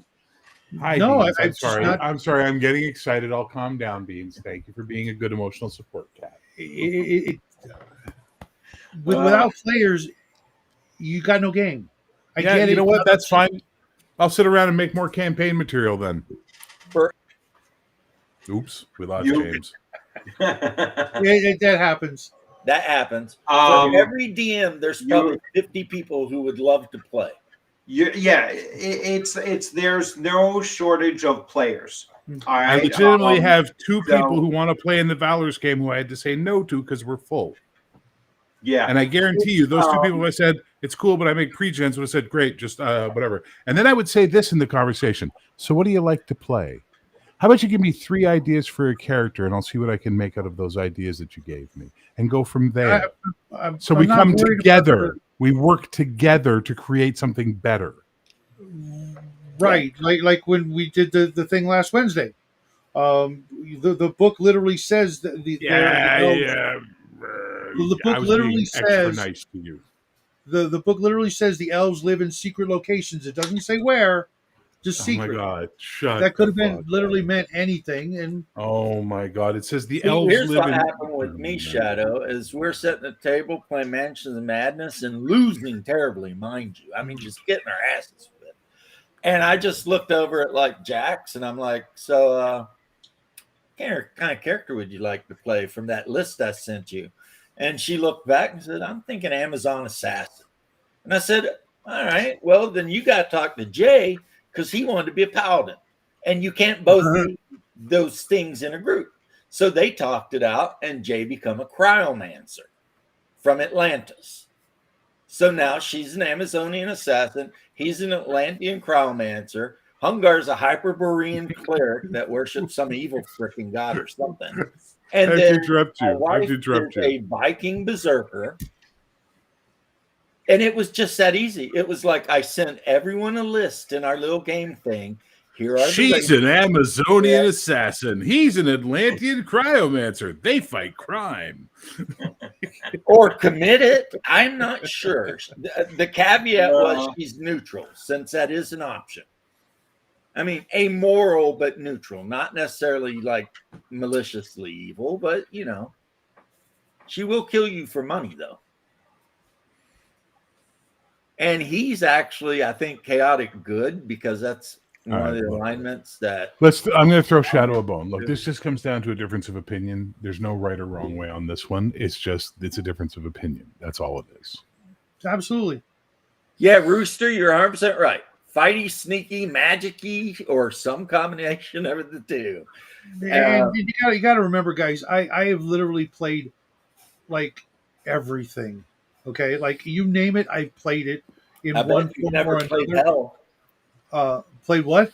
Hell. Hell? Yeah. I've literally got the game Inferno. We were talking about it last week. Not, Fate that's of the not- Norns. That's not hell. Oh, Hell Oh, is oh, when oh. you sit down on the stump of a tree and nail your testicles to it and then fall backwards. no, I haven't done that. But I played just about every conceivable character. That's from- Eastern Kentucky winning. And I'm That's right. Keeping absolutely, it real. there's a whole lot of things I've never been allowed to do as a player, and a whole lot of things I never want to do again because I've done it. I've literally played over 500 fighters. Right. So Okay, there's a thing so that it's called kind of- having trust in your narrator and having trust in the communal event. So if you'd come to me and said, "Hey, man, I want to play a spellcasting elf who's from some sort of like seafaring elf culture," I would have I walked didn't away. I didn't necessarily Hang want that. on. Could you let me fucking finish talking? Yeah, It was a but you keep hypothetical. going to the same It's point. a hypothetical, Shadow. It's not an empirical. If you let me rephrase that. If you had come to me and said, "I want to play a gnome who rides a mechanical horse and lived in a halfling village," okay, I would have taken that and then thought about it, looked at my world, and put together an idea for a character and come back to you and said, "How's this meet your standards?" And then you would have looked it over and you would have said, "Nah, I don't like this. Can we change that? But this is kind of cool. I like that." And boom. And then we would have had a character. Instead, what happens is when you let players make their own characters is they make whatever the fuck they want. They don't give a shit about the fact that they're supposed to be in a party of people that are out doing good, is what I told you, and trying to save and make the world a better place. No, Well, I no. get- I want to be a fireball casting elf, whatever, but it's like, fuck, it doesn't fit the world. But in your case, I was being very nice, and I still am, and going, okay, let me find a way to make this fit within the world. Poor Shadow. That's No, all. not at all. Because we did the character creation thing last Wednesday or Thursday, whatever it was, and My lawyers were not consulted before we did that, so I'm just saying.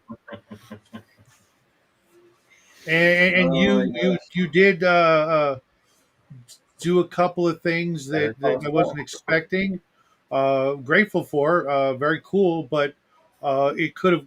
See, the way I look at it is like you could literally come at me with any kind of character, the craziest character you can think of, and I'll make it work. I just will be able to make it work in my game worlds. I don't have any preconceived notions of, well, that doesn't fit my world. My world doesn't exist. It's my player's world because And I Well, love that you play that I style. go I that disagree far. with that play style, but have Yeah. fun. That I wouldn't go as far as to say that, because game worlds, if you're planning a long spanning campaign, Mhm. there are some characters that I will say you cannot bring. You can't play that. I mean, we've done that. We did that again. Going back to AD&D. I was like, no monks. They're just. It's just not a great class. To No. use in that system. I really tried to stay away from the bard. But when Kelly was like, I want to play a bard. I mean, it was like Jesus. I was there. And it was such a long trail for him to get to bard. Mhm. And it turned out that, like, well, everyone else was 9, 10, 11 in level. Here he is, a second level bard, and would have been nowhere near the usefulness that he would have if he remained a ranger. You know what I'm saying? It was just like it became a detriment to the rest of the party, considering what they were getting into. And I knew darn well that it was just not a good fix. I've never felt that bards were a Well, they're iffy. That's why they're in the appendix as opposed to a regular class. I get all that. yeah. But like for example, take the I'll be monk. right back, guys. If someone said, "Hey, I want to play a monk," and I'm like, "Well, the only way you could be a monk is you'd have to be from over here, and we're playing in this thing right now over here. Well, it's going to be a while before you can, get to them and meet them. But I wouldn't rule it out. I just, Yeah. I That's literally like have no preconceived notions. When I make a world, I draw a map, and that's about it. and then Okay, Yeah. that's how you explore do it. together. But that's how you do it. You're literally Right. playing a game where I moved when I was laying it out. Originally, I had the kingdom stuff at the back of the book, and I moved it to the front because, as I've said many times, this is not a generic fantasy game. This is a game of playing in this setting. Yeah, I've seen a bunch of games that need to put the world in the front because you can't do it the other way around.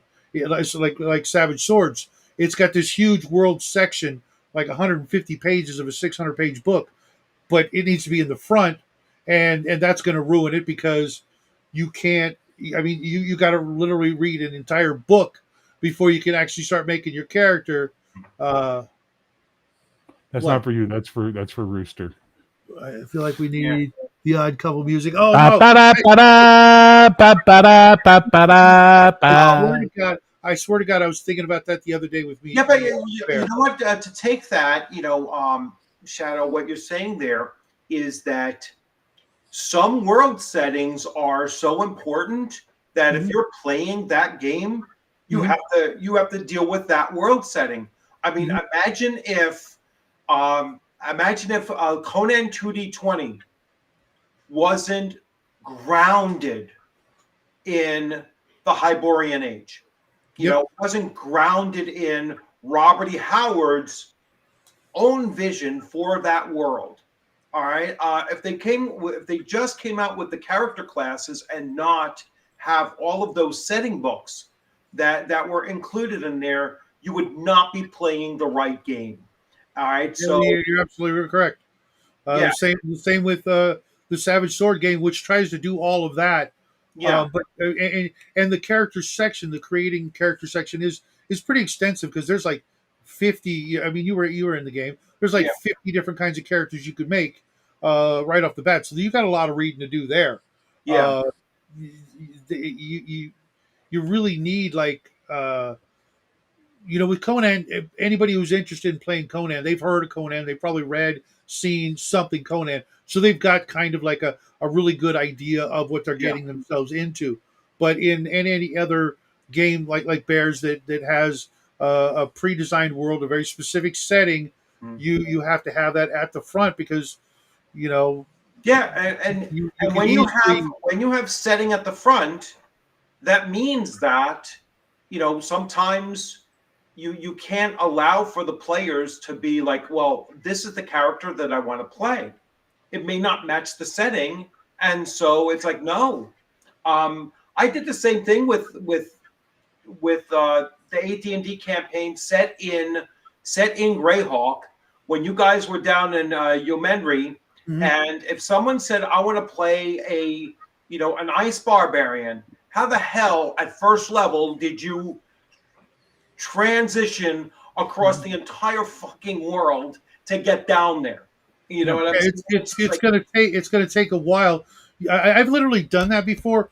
Like with one of the games I ran a while. Actually, the campaign I'm running now, I ran each player solo for about 2 hours because they were all in different parts of the world. Okay, literally like 4 corners, right? Yeah. And they were going to meet at this one location to get the regular thing going because there was dwarves, there was elves, there was humans, and they all come from different countries. Well, there's a place on the planet where those people kind of meet and trade basically. So I ran them through 2 hours of just they were on a mission or on a quest or something that gave them a reason to meet up at this location. So I ran them literally What I should have done with you, and you have to remember, I was on a camera in front of an audience, so I was trying to be very acquiescent and not come across like, fuck you, no, that doesn't work. Just think of a better idea.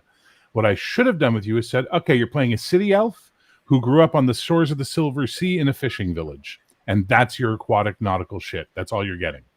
That's what I should have done with you. For a whole new country and stuff. But you wanted to be from an elven culture. You said, I want to be from an elven culture, seafaring people, blah, blah, blah, blah, blah.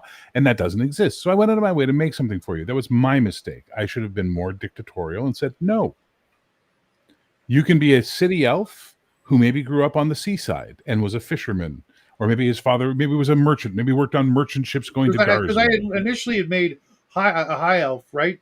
And in the high elves, it says they live in a hidden valley, literally. Yeah, Or secret. Selithar. It's up in the middle of the wildwood. It's a mountain. The star. I didn't remember seeing the actual name of the closest location because I looked. I'm like, where the hell is it? There could have, depending on my perspective. I mean, looking at my perspective, there could have been. Yeah, see, I didn't know that. I thought it was somewhere along the coast. Nope, right there. Well, anyways, it could have been in my mind, within, a couple of days, a couple of dozen miles, 50 miles, even 100 miles of an actual shore. And if that was the case, then there probably would have been at some point some elves who had, either they came from across the sea or they sprung up out of the earth or whatever. They probably would have had at least Again, one. you're applying so you're putting stuff that has nothing to do with my setting into the setting. Came But from across the sea. It didn't say exactly where they were. Well, I'm sorry, I didn't get. It did say exactly where they were. You just didn't figure it out, and that's fine. But the whole idea of saying, "Well, the elves I came from literally across the didn't sea." see the name that you just mentioned. Okay, my food's about to show up, so I'll see if I can find this before the Uber Eats guy gets here with my lovely Lebanese sandwich. But give me a second. I'm going to. You guys keep talking. I got to find it. Give me a second. The Elves of Keldara. Oh, here we are. So, which one were you talking about? You talking about the High Elves? Okay, the High Elves of Selithir dwell in high crystal spires, guardians of celestial magic and fading tradition. What says C to you there? I thought Selithir was the name of like a people or a person. Okay, not so if we'll keep a going. place. Mind you, I couldn't find anything like that on the map. Tall, luminous, robed in ritual, scholars, spell rites, and relics of pure age, of a pure age, they dwell in the star peaks, hidden valley, weaving starlight into wards and crystal into spires. Their society is hierarchical, ritual bound, and magic, celestial, and contemplative. They are guardians of lore. Seems like I said it. Yeah, seems like I said it, and it's labeled on the map. That's all I'm saying, right? So it's not a problem. The problem is you want to be a high elf, which I've literally is the rarest form of elf you could be in this setting. The rarest form. The most common form is a city elf because they're elves who have chosen to live amongst humans, and therefore the other elves are like, those guys are fucking weird. You know what I mean? So again, conversation would have been great. Not on a live stream. That's all I'm saying. That was I made a mistake. I accept it. It's my mistake. I own it. But we're here now, and we're moving forward from where we are. Mm-hmm. So you've got a character. You got a great thing. I gave you a whole new culture you can be from that's yours and yours alone. That way you don't have to feel tied to any of the bullshit that I've written down in my world that I've put so much time and effort into. And you can play them every way you want, like your player agency. The world doesn't exist until the players exist. I have no problem with this. Appreciate that. But I'm allowed to debate it. And I'm allowed to say it's silly, and I prefer pre-gens to avoid these specific situations.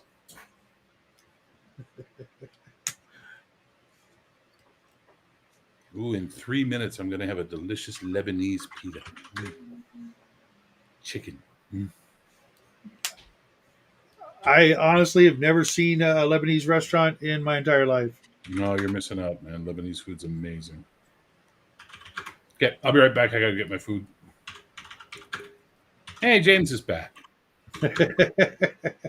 He missed all the fun.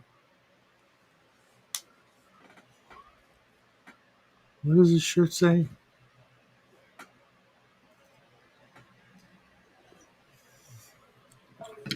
There isn't a bus I wouldn't throw you under to save my Pomeranian.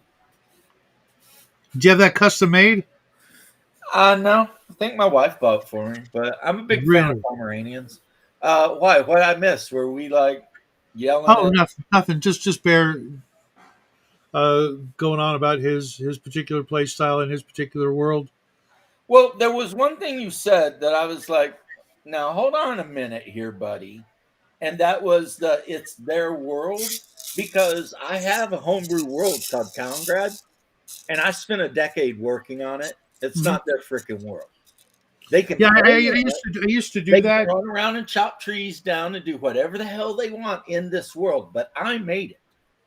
Mhm. It's my world. Yeah, I draw my own And maps, good or evil in my world. but I just don't put that much time into any one world anymore because I've seen people do exactly that, only to have the campaign blow up, fall apart. You know, people die, people move, etc., and then it never get played again. So I don't invest that much time into the actual world building anymore because even the best games fall apart and just go away or fade away or whatever. To do that, I can make shit up all day long at the table, and it's just as valid as if I made it up when they weren't there, and I'm not wasting any of my time doing that. Unless I'm planning on writing a world book or something like that, which I might do someday, but I'm already up to here with 3 other projects for 3 other companies, and I'll just make a little thing, and they can insert it wherever the hell they want, and move on with my life.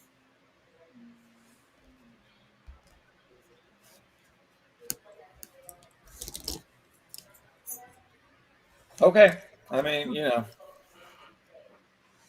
I just, I've done it. I could show you books and books of worlds I've made, and I find that the players that I've encountered, a lot of them, the more you write about a world, the less interested they are.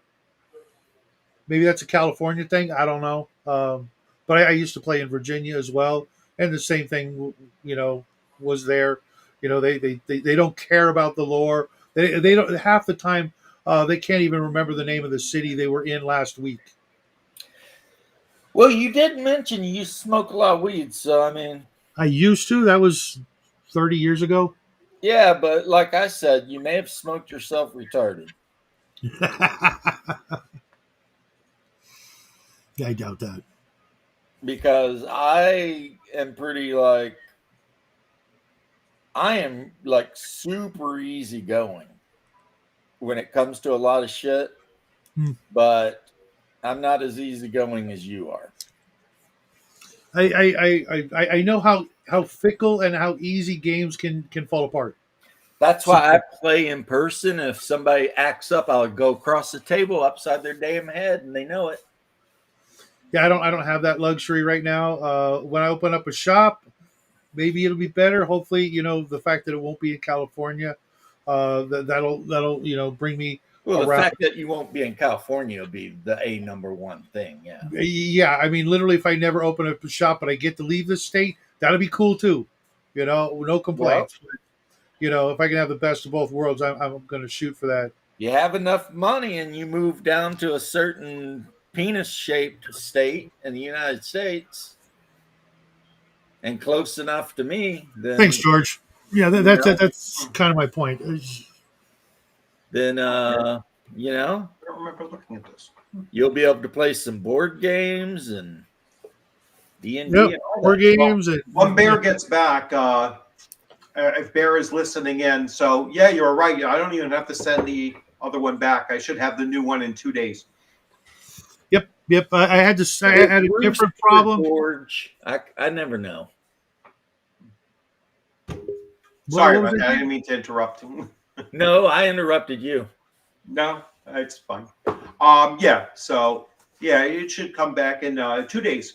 They said by the 13th I'll have it. For me, there was and some other people who ordered the book. There was an issue where the cover was off cut, Oh yeah.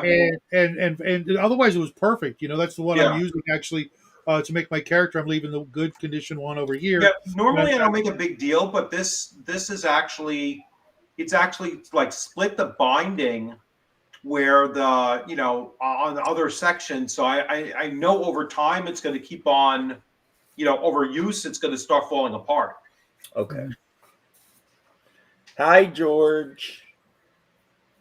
It reminds me let's of see what we that have in Bugs here. Bunny thing. I Um, wish my brother George were here. Every time he's pretending to be Liberace. And I'm going to name him George. Yep. The abominable That's going back snowman. a ways, I will guys. Yes, help the you love him abominable and name him snowman. George. Bugs Bunny was an incredible cartoon for its day. I mean, you know, Oh yeah. was it really written for children? I'm not sure. Sometimes, you know. Well, that's what yeah, makes well- cartoons good when they can appeal to everyone. Oh yeah, well there was times, you know, I think it's that one with the scientist when he says I'm going to name him George when he smelled the he smelled the cheese or something like that, and he was floating through the air like Oh, he was ether. It was it literally was either, yeah, but there was like a definite like psychedelic, you know, definitely a psychedelic Yeah, trope with the that they red were using. monster and everything. Yeah, I yeah, remember. yeah. That was, Oh that's yeah, the one- hairy monster wearing the That's Yeah, one of the yeah, few yeah. episodes that's You know, literally But there was another unavailable. one. now. I know the smelling of the cheese was Mighty Mouse. Yes. Yeah. Mighty Mouse was smelling the cheese, and they were like, "Oh, it's Limburger like cheese. cocaine and No, everything." it wasn't cheese, guys. He landed in a flower and he inhaled all the pollen. And they were like, this is fucking opium. You're talking about opium. You know, Well, what about which the he Limburger was. cheese? What about the Limburger cheese? No, there was one when Mighty Mouse smelled the cheese, and he got inebriated from the smell of the cheese. Oh, that's possible. Yeah. Yeah, it was Limburger cheese. But the one in the 80s that got them into all the world of trouble was him falling into a flower and sniffing up all the pollen and getting super drunk. Yes. Well, Bugs Bunny referenced the name George multiple times. Yeah. Every time he was in front of a piano, he would put the candle thing there, and he'd always look smarmily into the camera and say, "I wish my brother George were." I'll be right back. And then, of course, the abominable snowman was always Yeah. wanting the name Daffy Duck George. Yeah. I will hug him and love him and call him George. Yes. So, I mean, I don't know. I will stroke his feathers and pet his bill. Wait a minute. Wait a minute. Rabbits do not have feathers and bills. I'm a Yeah. duck. Oh Yeah, I don't know what Mel Blanc was about, but he definitely must have had a brother named George or something. That could have been Chuck Jones. Who knows? I mean, somebody had a George in their life, and they just kept throwing them into the freaking storyline. But, and you know the story when he got into the coma, and then someone walked in and started talking to him, and he's like, "Hey, what's up, Doc?" He started talking back like Bugs Bunny. That's how he came out of his coma. Mm-hmm. Didn't know that story. I heard what you said about the book. Good, glad to hear it, Richard. Yeah. No, it was very, Painless. very painless, and yeah, that sometimes with books, I don't think they have you send books back. No, because they're just going to destroy them. They don't Yeah. Yeah, resell if books. you take a photo of the damage, They didn't even ask for a photo. and okay, well, Yeah, they that's just even better. accepted it. Because when I did it, they're like, send a photo. I sent a photo. Yeah. And then they were all like, all right. And then they just sent me another one, you know? No, it's that's how I got my AD&D Dungeon Master's Guide for free. Was they sent me the wrong cover, and they must not have had the other cover, but it was a different cover than what they pictured, you know. And so it was like, well, this isn't, because I was trying to get all of the Easley covers, and I got the original, and I was like, this isn't the cover that you ordered. They says, here's your refund, and you could just keep that one. I was like, fine. I was like, all good. Yeah. And George, you are correct. When Bugs Bunny is doing the I wish my brother George was here thing, it's as Liberace. He's pretending to be Liberace sitting in front of the big player piano, and he wishes his brother George was there, you know. And then sometimes you got to remember Bugs Bunny will be Leopold. And like when Leopold walks in to conduct the orchestra, everybody starts losing their shit. Because they're like, it's Leopold. I don't know who Leopold is, but apparently he's a really famous conductor for you know, that sort of thing. So Leopold. yeah, That's how you that could song learn a goes. lot watching Bugs Bunny. I mean, that was a cartoon that actually had culture. There was operatic stuff, and Most of us singing learned and- classical music our because of that. Yeah, I mean, you know, can I shave your top? How about me? How about I clean Welcome up to- your mop? Or Welcome to my whatever. shop. Let me cut your mop. Yeah. Yes, you're next. You're so next. next. Yeah. I mean, they were just Yes, magic helmet. Yeah, I they remember. were Apparently, when I was a kid, my grandmother was playing some classical music on her record player, and I asked her why she was playing the Bugs Bunny music. So, yeah, yeah, I learned. yeah. Well, yeah, because he would sometimes pretend to be classic pianist besides Liberace, and he'd walk up there and crack his knuckles and do his gloves and do all that shit, and then start playing. You know, I love how you say sometimes when these were all just one single cartoons. The Leopold, the Liberace, the playing piano against the guy. I think you're always like, sometimes. It's like Bugs Bunny was just all the time busy just doing this crazy cosplay out in the world. he was. Sometimes he'd wear a dress. That he did more than once. Whirl, whirl, twist and twirl, jump all around like a flying squirrel. Yeah, Don't you sometimes cuss and don't he you would swear. wear Come boots right out and boots form a little shirt square. tied in the front Yep. with ponytails. Yep. You know, it was like, Very Wow. disturbing. yeah. And sometimes you would have the Chungus. That was Bugs Bunny when he was really fat because he was making fun of Elmer Fudd. So he made himself look real fat. Chungus Bunny. James is just free associating. So we're done with the debate about pre-gen characters. Is that what I'm feeling right now? I don't think No. there's any way that all four of us are going to reach anything resembling. No, an I agreement. could definitely see A consensus. that. I could Yeah. definitely see the argument in both directions, depending on you know what you're looking to achieve at your table.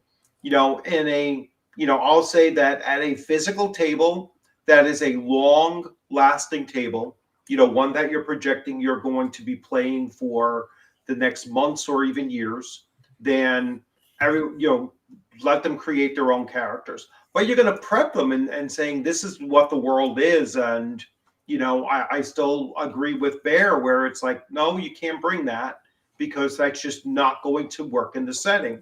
I didn't agree with what Shadow was saying was like, well, you can have somebody that traverses the entire earth to get over to where the campaign is going to begin.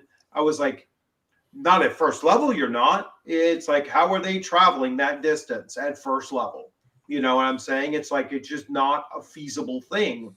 So that's why I've always liked to have the party kind of starting in the same general area of the world, you know, and if it's in a place that's a fairly cosmopolitan, or just outside a fairly large trade city, then yeah, you can say, well, this person just happened to be, you know, could have been the child of merchants, and that's how he or she ended up there, you know, starting from there.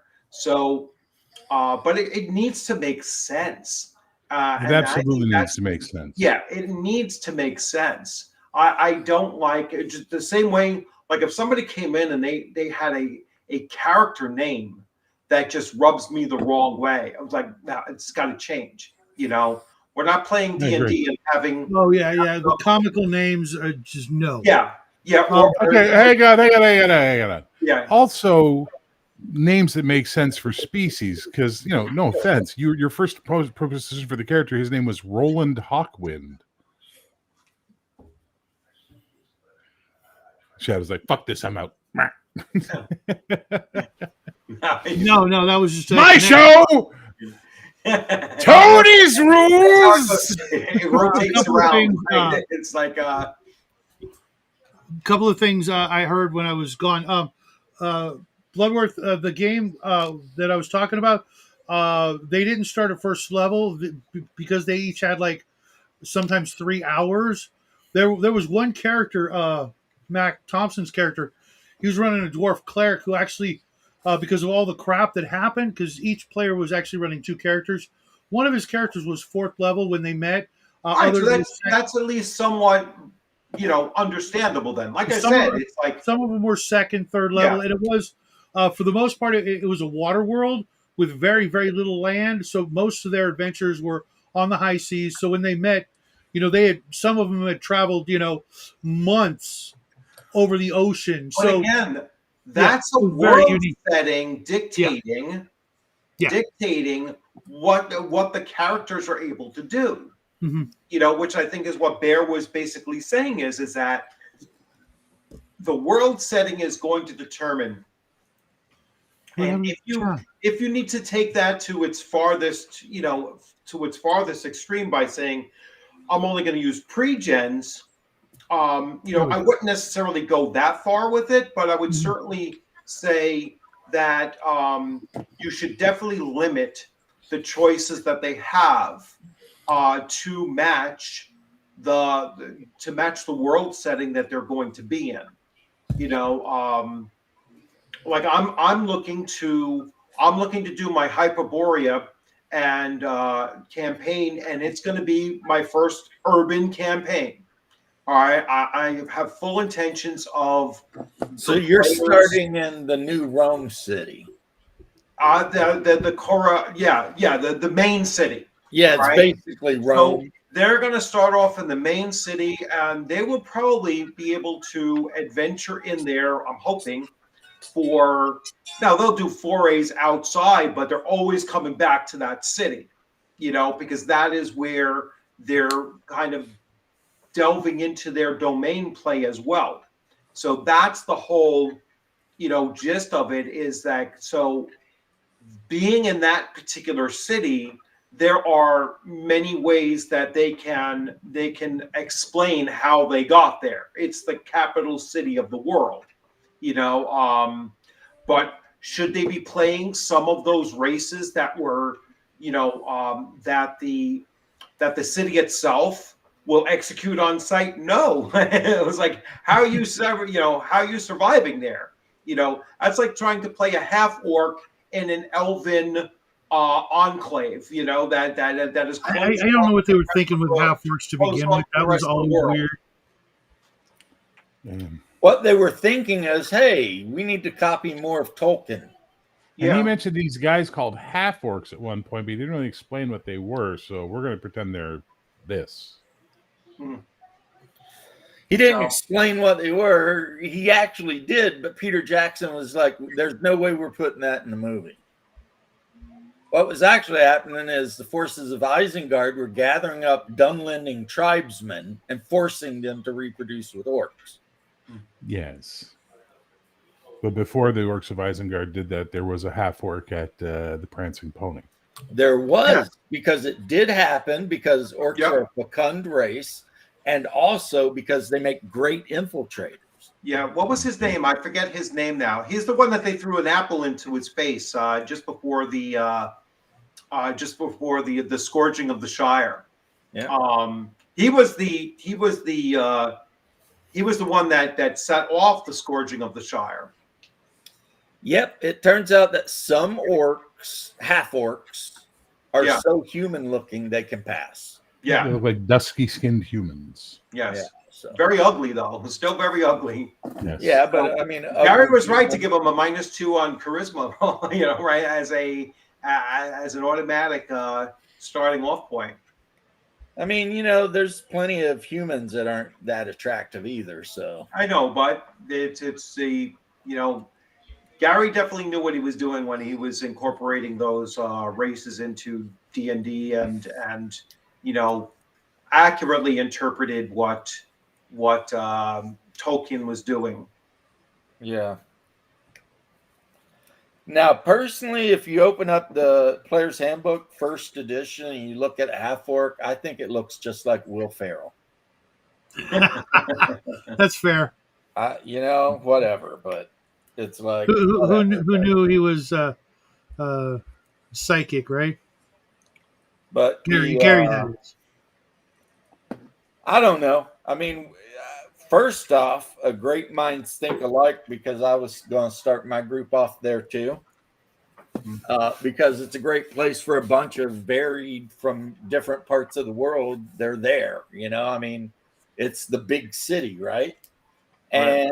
And then we will see, determined by what the players want to do, how urban it is, or for all I know, they'll all get together and decide they want to go to that freaking mountain in the Plateau of Ling, which will probably make for a short game. But, you know, I don't know. They might want to do that. All right, guys, I am going to run because I have another live stream at 5:45, Uh-oh. and I want to go spend a little We've time got a with game. family. We've got a game tonight at 5 Pacific Standard, right? Yeah. We still have our game tonight at 8:30 ish. You know, wherever 8:15, 8:30. I'm actually not working today, so I can probably get there earlier. But we'll see how long this. I think from like 6 to 7 my time. I'll Okay. be with Roger from Central New York RPG Con. He's going to be talking about magic systems. Or the panel will be talking about magic systems. So Hey, real check quick that before you go, any word from Kelly? no. Okay. No. I mean, I'll double check, but I'm pretty sure that that's not going to happen. So, That's too bad. yep. Yeah, I mean, even the Thursday morning gangbusters, he didn't show up for that either. So, I know he was complaining like he was trying to. He had to do something. He was, talking to me, and it was like, oh, I'm going to be late or whatever on Thursday morning. We'll see. I mean, I don't anticipate that he'll show, so I'm going to open it up for somebody else to run a magic user if they want. If Well- not, you just go without a magic user, which would be interesting, but it is what it is. Well, Anyway, all right, let me run. I'll see you later, guys around. see ya. Yeah, definitely try to check out that live stream that's going to be going on Roger's channel, and he'll, like I said, he'll be talking about magic systems. Sounds good. We'll see where it goes. All right, have a good one, guys. You too. You too, man. Later. Hey, Bear needs back in. Bear needs back in. Yeah, he needs How back do we in. lose Bear? These things happen. It's the internet. What are you gonna do? Let me back in. Are you hiring people to like do a denial of service on Bear? No. That's not Hey, good. I had a quick question. I just thought of it. I should have asked when Bloodworth was on.